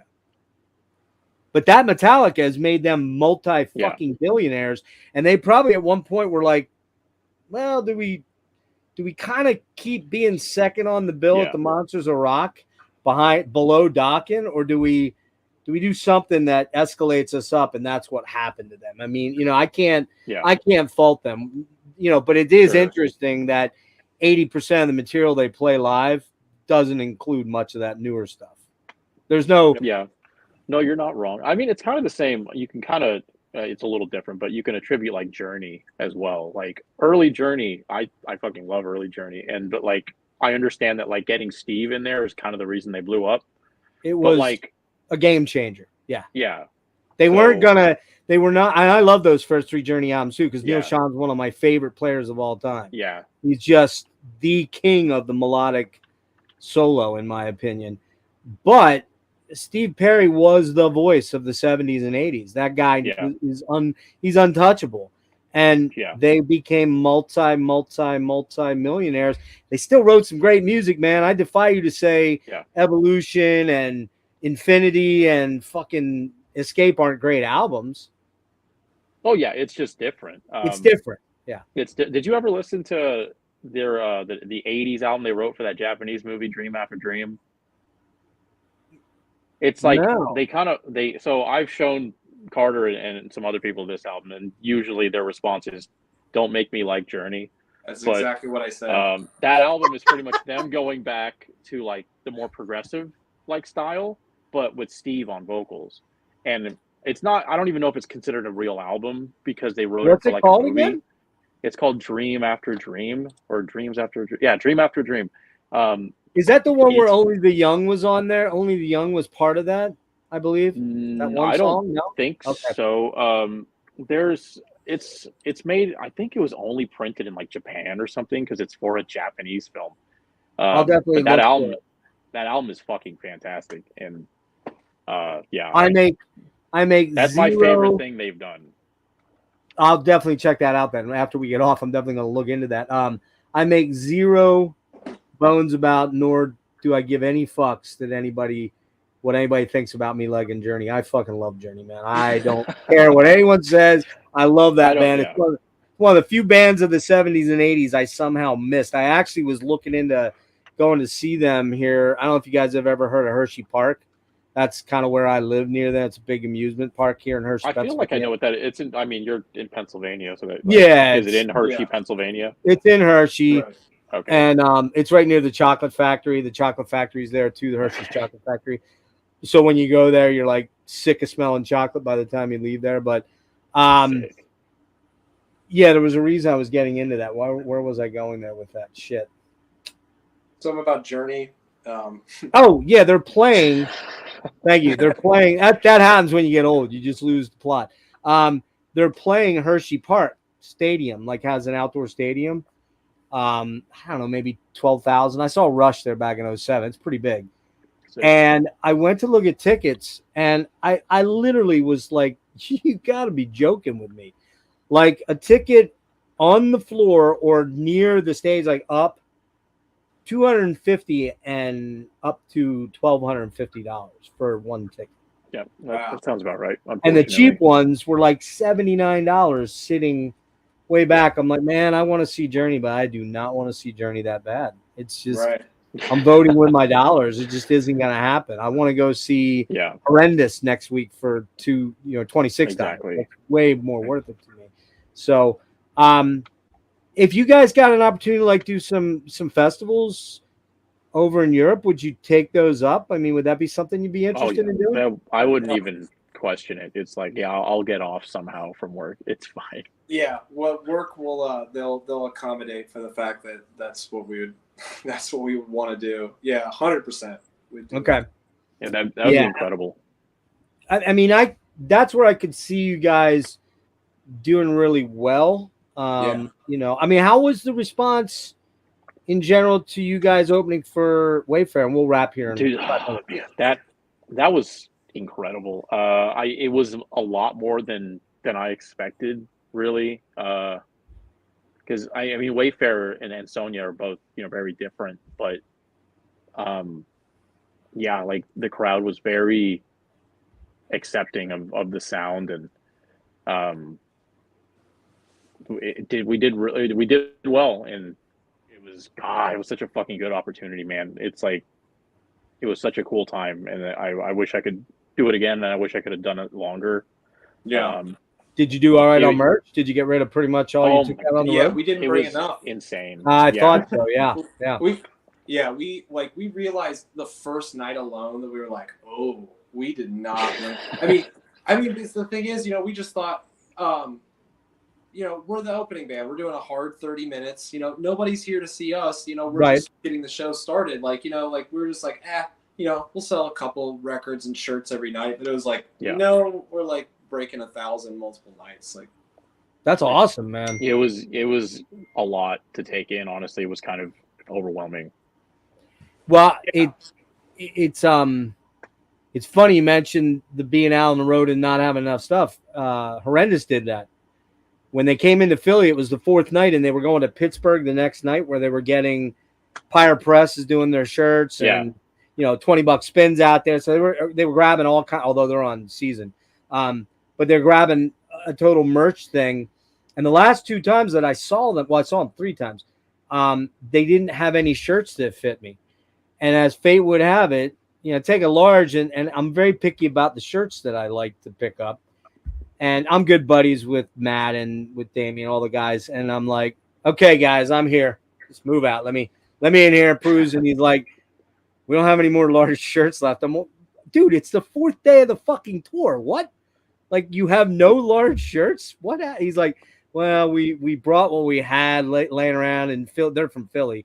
And we're getting new stuff in Pittsburgh. I'm like, man, you guys just don't love me, man. I can tell you don't want my money. I can see. But I'm going to see him in Baltimore in 2 weeks, 2 weeks Friday. And I said, you better have a fucking large shirt in this, help for me, Matt, or else. So, but yeah, that's a tricky thing. You don't want to print up a bunch of stuff and then be sitting on all that inventory that you're laying out cash out of your pocket for. Yeah. Right. If it's not going to move, but it did well. Yeah. It did. It really did, man. It was nuts.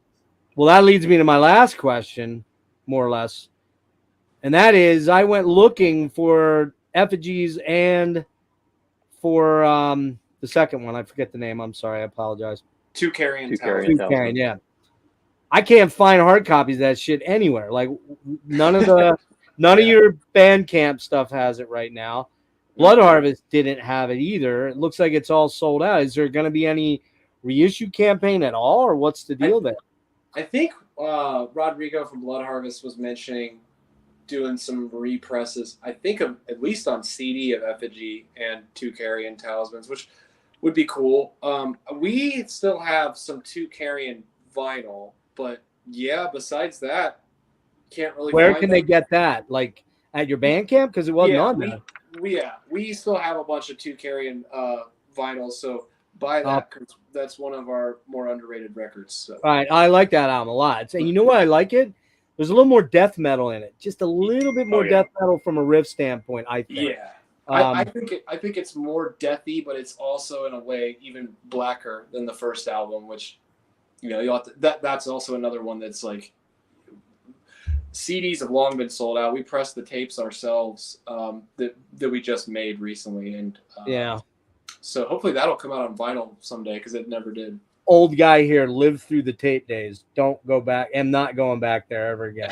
I'm not a tape guy. I'm not a huge fan of them either, to be completely honest. But I'm great with CDs. If you guys have CDs, I'll I'll grab all the early stuff on CD. I did not listen to the first album. I got the other albums. Really enjoyed them, and I think I really enjoyed them mostly because they didn't sound exactly like Lunar. They had each album had its own dynamic of, yes, it's got a Valdrin vibe, but it's not like it just sounds like, you know what I mean? The first one is probably the closest to how Throne sounds, and it still doesn't sound like Throne. Yeah. Okay. Yeah. I mean, there's a continuity between Beyond the Forest and Throne, even though there's like literally a decade of difference and, becoming better musicians and whatnot. But I think, like I was saying earlier, I think there's kind of our Valdrin albums, the story, and then there's the next albums. And I think that, if you hear us and we're sounding more melodic and heroic, it's probably we're talking about Valdrin. And somebody just said your buddy J-Dog. Oh, my God. Yeah, I guess so. Yeah, Hell's Headbangers has. That's my friend. That's my friend Tyler, and he knows I do not have a. Hey, thanks to everybody in the comments who's been saying some cool stuff. So I appreciate that. But, yeah, I'm not a big J-Dog fan. I'm just not. Sorry. I love Hell's Headbangers. I think he's funny. But I've met him. I met him at MDF. Yeah. In fact, I interrupted his vomitory. It was hilarious. If you want to go find it, that was you? I was me in the Rush shirt. I was wearing a fucking farewell to King shirt. Like, Rush. Tobias is like yelling, Rush. And he gets up and walks out of the interview, and I hear J-Dog go, look at the old man walking in there fucking up my video. And I'm like, oh my God. And then I think he was kind of pissed because his wife was talking to me a lot. Dude, she was a bit loaded, and she was talking to me. It was cool. There was nothing weird going on, but it was just, that was actually me at MDF. I was like, That's amazing. I'm gonna go meet J-Dog. Yeah. So you're like, oh my God, you're like a legend in that lore now. No, I'm not. Not a legend at all, man. No, but I get what you're saying. He's a nice guy, but I think he puts on a little of the machismo bullshit for the camera. But it's a bit. His wife is telling me, my only problem was I don't like a couple of words that he uses to describe people that I would call, minorities, I guess you would say. Oh, yeah. And no, I get it. Especially because one of my kids is trans. Yeah. So when I hear people saying shit like that, it upsets me, and I will say something back. And that's my only thing with him. It's like, dude, I don't care how goofy over the top you are, WrestleMania, because that's what he is. He's like a wrestling character. And he is big. I'm not gonna lie to you. In person, he's not tall because I'm not a big dude. You met me. He's a wide man, but he's eating the HGH. There's no doubt about it. So, but yeah. So Tyler, my buddy here, is giving me shit saying he has effigy. I want to buy it from the guys, so they'll either find me a copy or print new ones, and we'll get it from you guys. So. Which last thing here, and I wanted to show you. You've made it big when you can find stuff like this on eBay. Okay, you ready? Oh my God! Oh God! What? I found an Effigies T-shirt. Hang on here. Oh, go back here. Can you guys see it? Yeah. All right. So we got an Effigies T-shirt here at $25 for pre-owned. That's not bad. Because some of these T-shirts for like bands from the 70s or 80s that they're like $300-$400 for a T-shirt. Yeah. Like who the fuck would spend money like that on an old used T-shirt? Right. But the best thing is this guy already cut, or maybe it was a girl, I don't know, cut the pit stains out, so we're all good to go. It's all smooth sailing. I can just grab this and I'm fully outfitted for my Valdrin fandom, right? You guys know you are like big time rock stars now when stuff shows up on eBay that it's vintage from the ancient days of 2020. I was gonna say from 2020. It's super rare and out of print, right? Right. Yeah. I bet you that's like one of our buddies from Cincinnati that's like, I'm tired of this shirt. That's funny. Probably, yeah. That's funny. Well, listen, hold on one sec here. Whoa, we don't want to do that. Don't do that. Sorry. Hold on. Almost killed us out of that. Yeah, man. Well, look, I don't know. pretty much winged it today. Sometimes I write a script and sometimes I don't. I just want to take things where they roll. Hope you guys enjoyed this. I'm looking forward to some new material. There's some really good reviews out there. One by my buddy Marty. I don't know if you know Marty over at Heavy Metallurgy. Do you know that channel? Yeah, I watched his review. It was really cool. Marty's been around like me a long time. He's an old timer. Yeah, cool dude.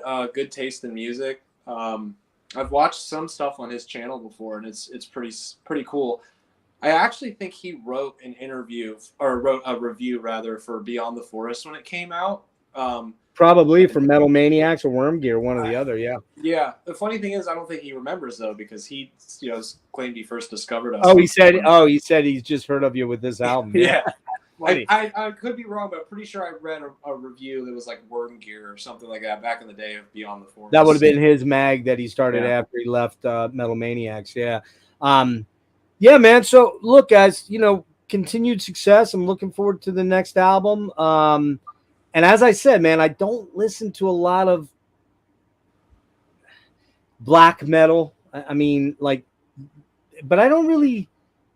I mean, you guys have the black metal thing in you, but there's a lot more going on. There's a lot more dynamics to what you guys are doing. And I think anybody that's out there looking for something a little different in the black metal genre of musicians, you can hear it. I mean, there's,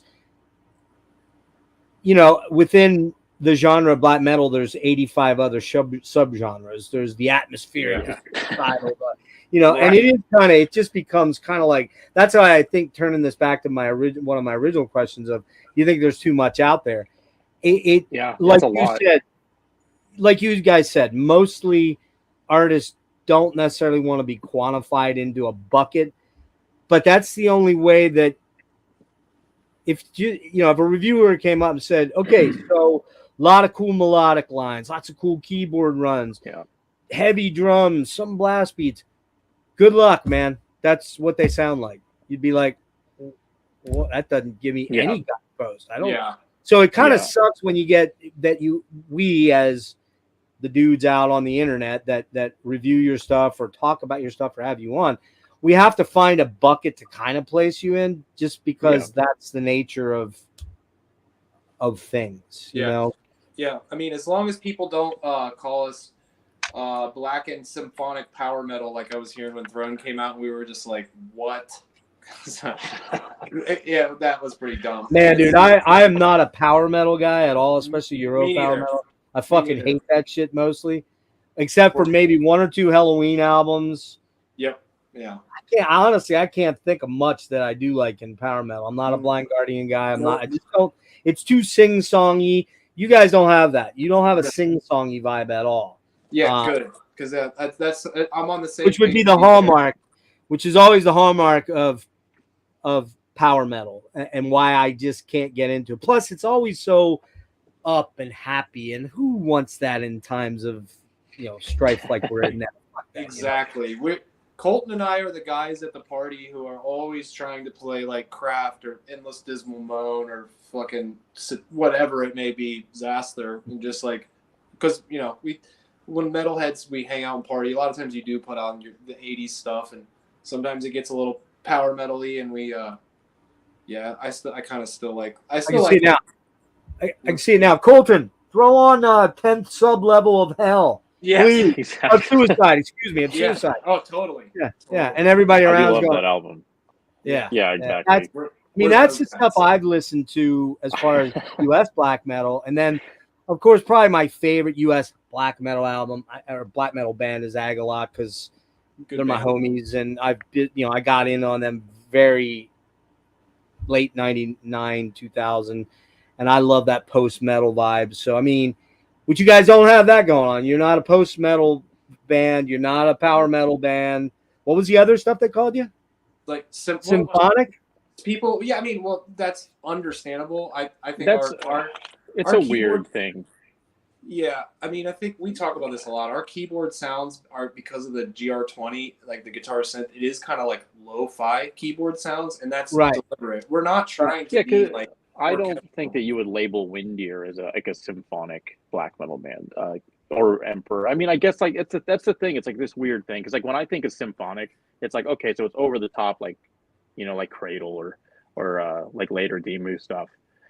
Not like what it is, where it's just more of a texture thing and less of Right. a like focal point. But Yeah. I think it's just one of those things we just nitpick it because we I think orchestral could be a better descriptor because you are using the synths in an orchestral way without it being so over the top that it's whatever that demo album is that I checked out on Omega, whatever it was called. I can't even remember the name, with the real orchestra in there. You guys obviously don't have that kind of budget to do something like that. But there is an orchestral element of the music because there's a lot of polyphony in there. It's not just, you don't use the keyboards as a droning thing behind the stuff. It's moving. It's always moving with the music. Sometimes counterpoint to the guitars, sometimes in synchronicity with the guitars and the melodies, and that's the other thing too. When you sing, I think Marty made this point, you're not in that habit of doing the kind of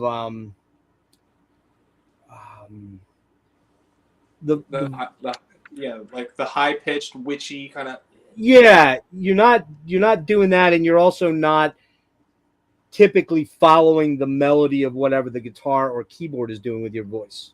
Right. Oh yeah, You see what I mean? Because there are a lot of bands that do that kind of stuff. You're doing more like one of my favorite albums that came out last year, and actually, if I'd had it longer, it would have jumped way up in the top 5. Probably was the Dodom's Guard album, Black Medium Current. Fucking what a goddamn amazing album! I still haven't checked that out. I love their early stuff. Dude, trust me. Both of you guys go listen to that album this week, the rest of this weekend. Try to sneak it in.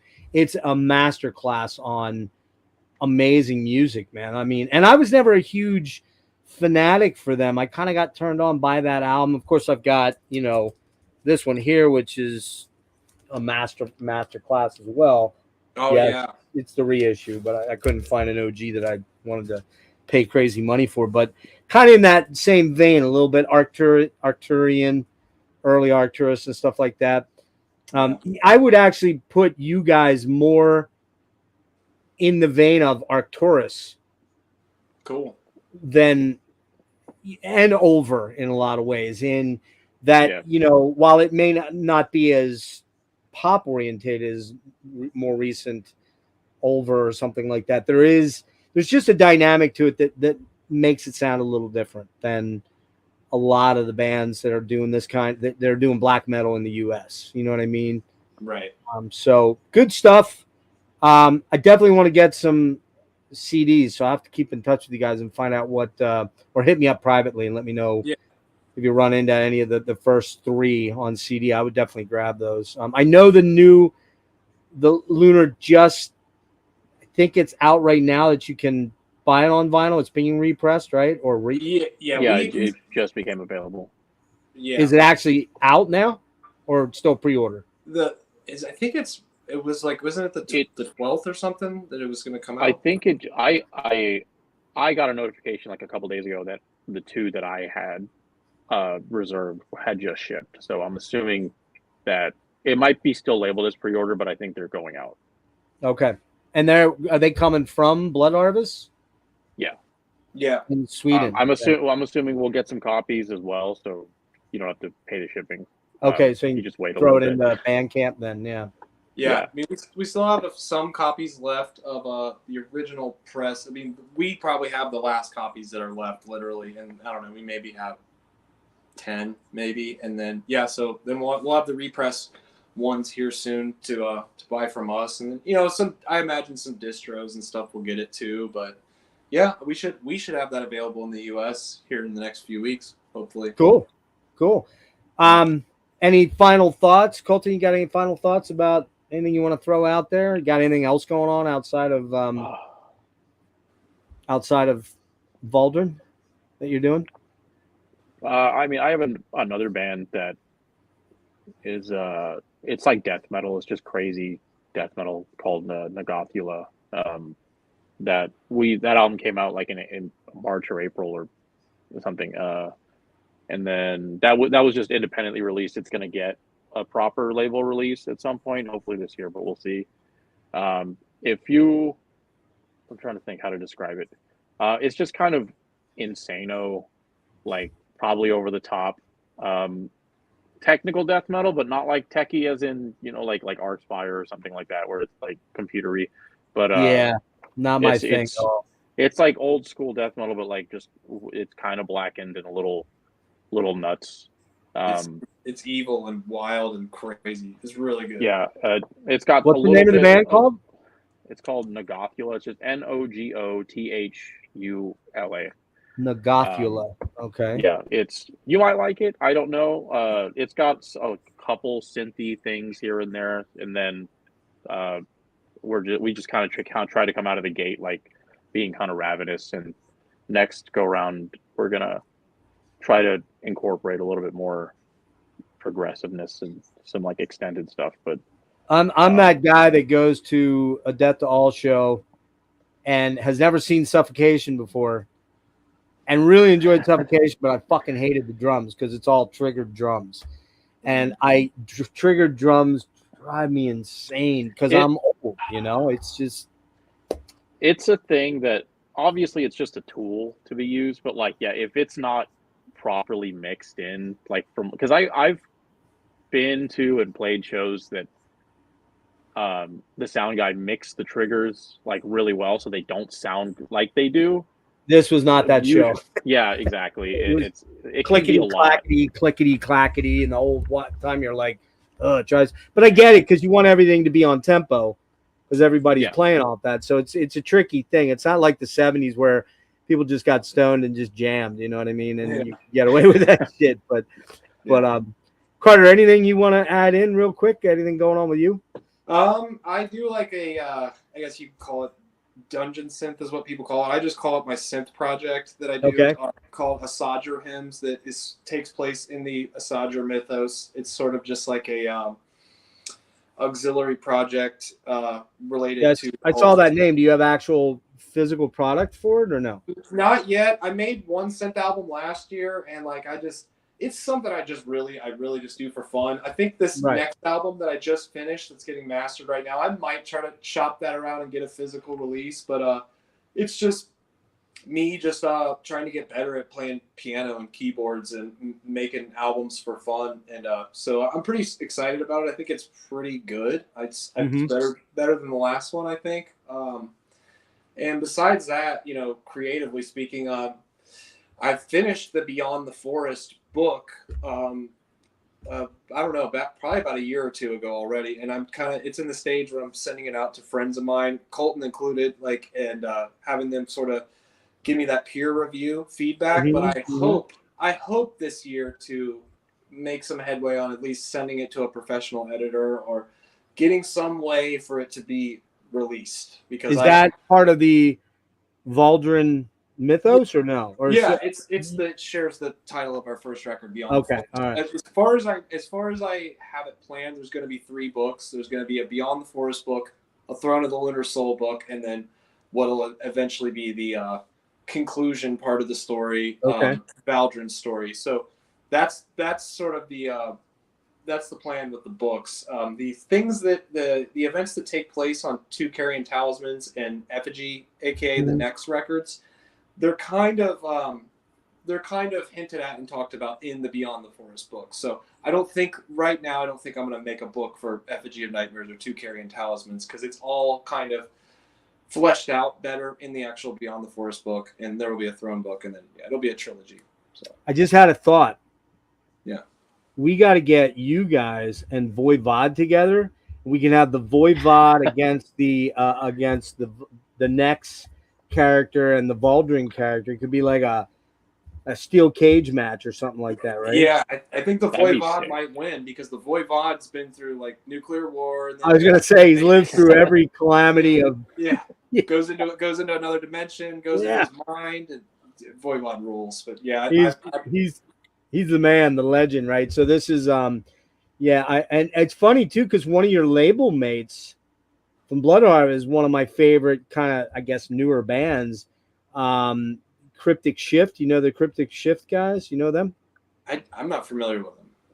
All right, they're kind of in the Voivodian but more death metal realm, but very Voivodian, angular, very like the one song. Their last album is called Greetings from Enceladus, and the very first side is 26 minutes. It's one track, and it really works well. It doesn't get bogged down in too many changes and repetition of themes and things like that. If you check out Cryptic Shift's Greetings from Enceladus, they're a Blood Harvest band.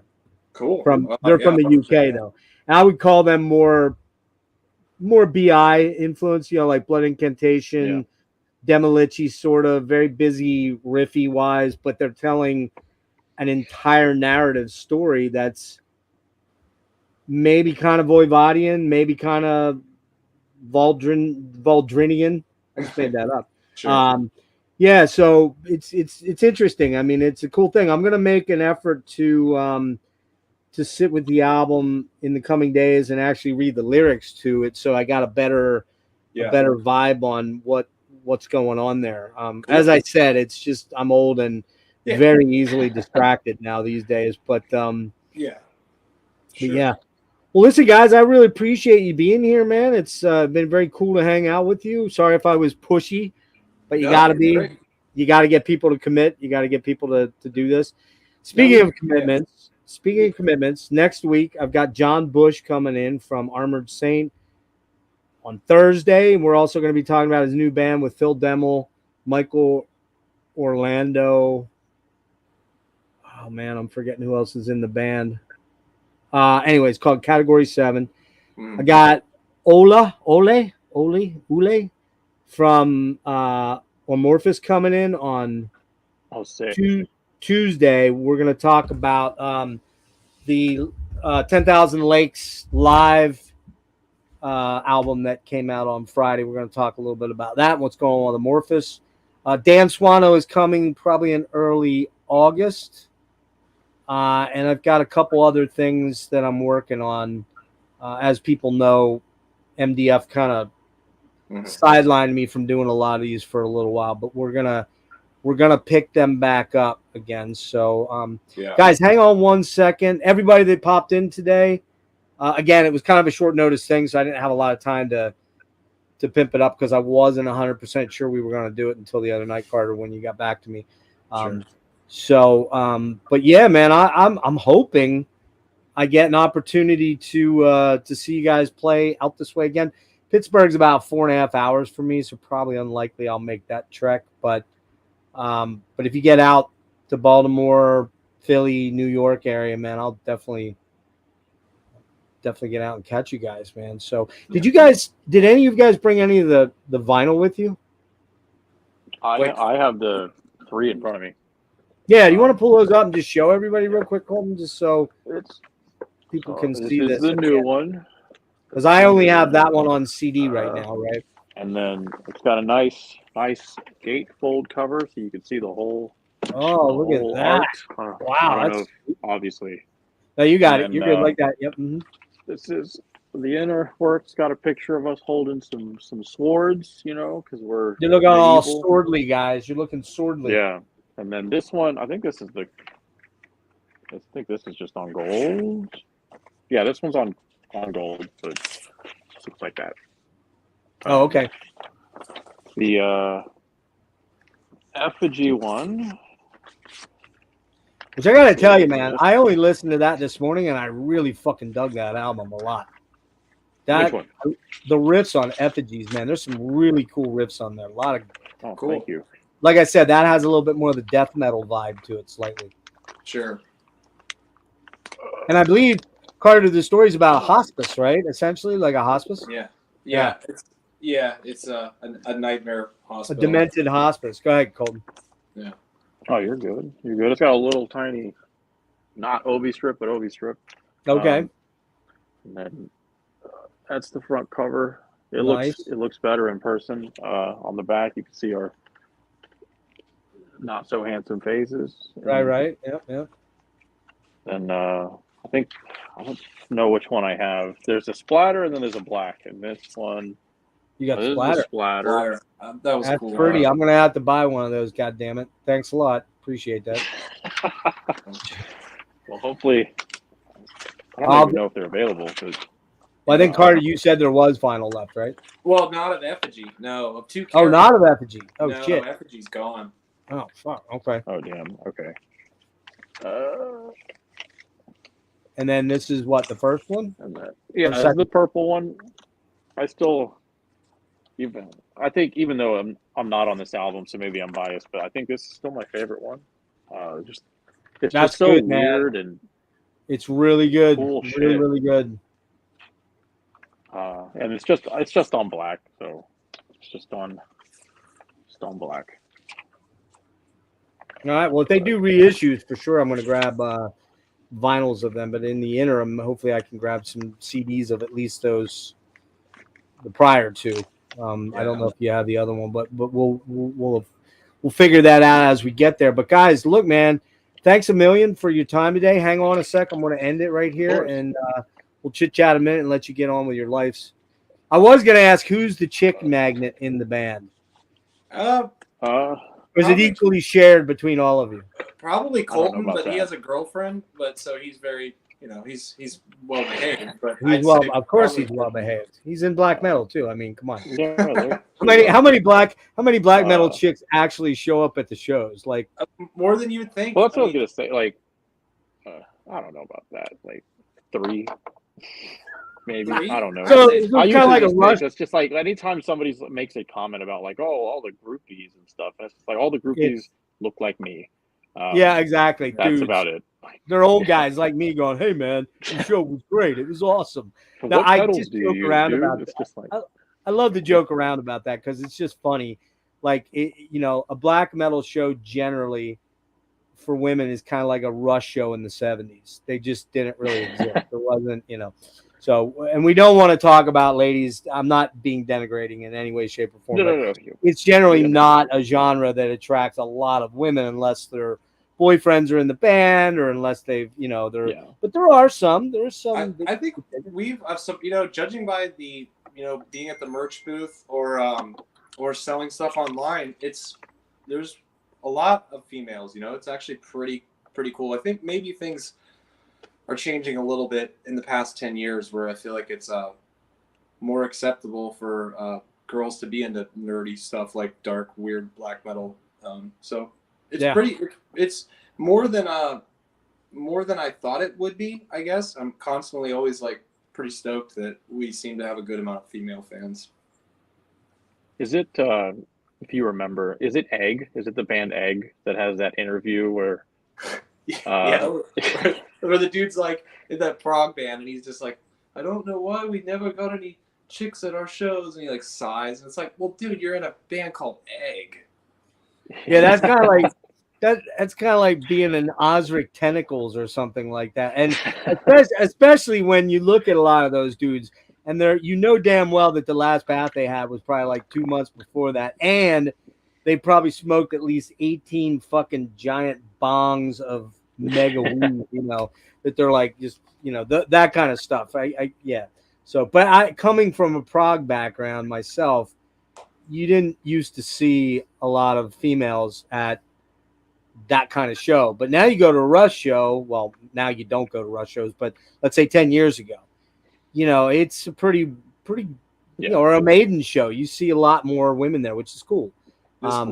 You don't want it to be exclusionary at all in any way, shape, or form. And the Sausage Fest fun. It's fun from the aspect of that you get to like talk to other dudes and be like, bro, did you check out? What about that second song on? What about Convoys of Nothingness off of, fucking Christ, I'm forgetting the name of the album. What the hell is it called? No, you're kidding me. Enslaved's album, the Monumentation. Yeah. Like, who's gonna know that but some other weird, nerdy, black metal dude that listens to that kind of music, what I mean? Right. But that's the that kind of camaraderie is a lot of fun. But yeah, when you go there and there's 80 dudes and 2 girls, you always feel bad for the girls. You're like, man, they must really feel super like weird being here, especially if they're not with their boyfriends or husbands or something, because they're outnumbered usually. So, but that's good to hear. You guys have a good contingent. It was a joke. mainly there. So, No, all right, guys. Get where you're coming from, though. Yeah, totally.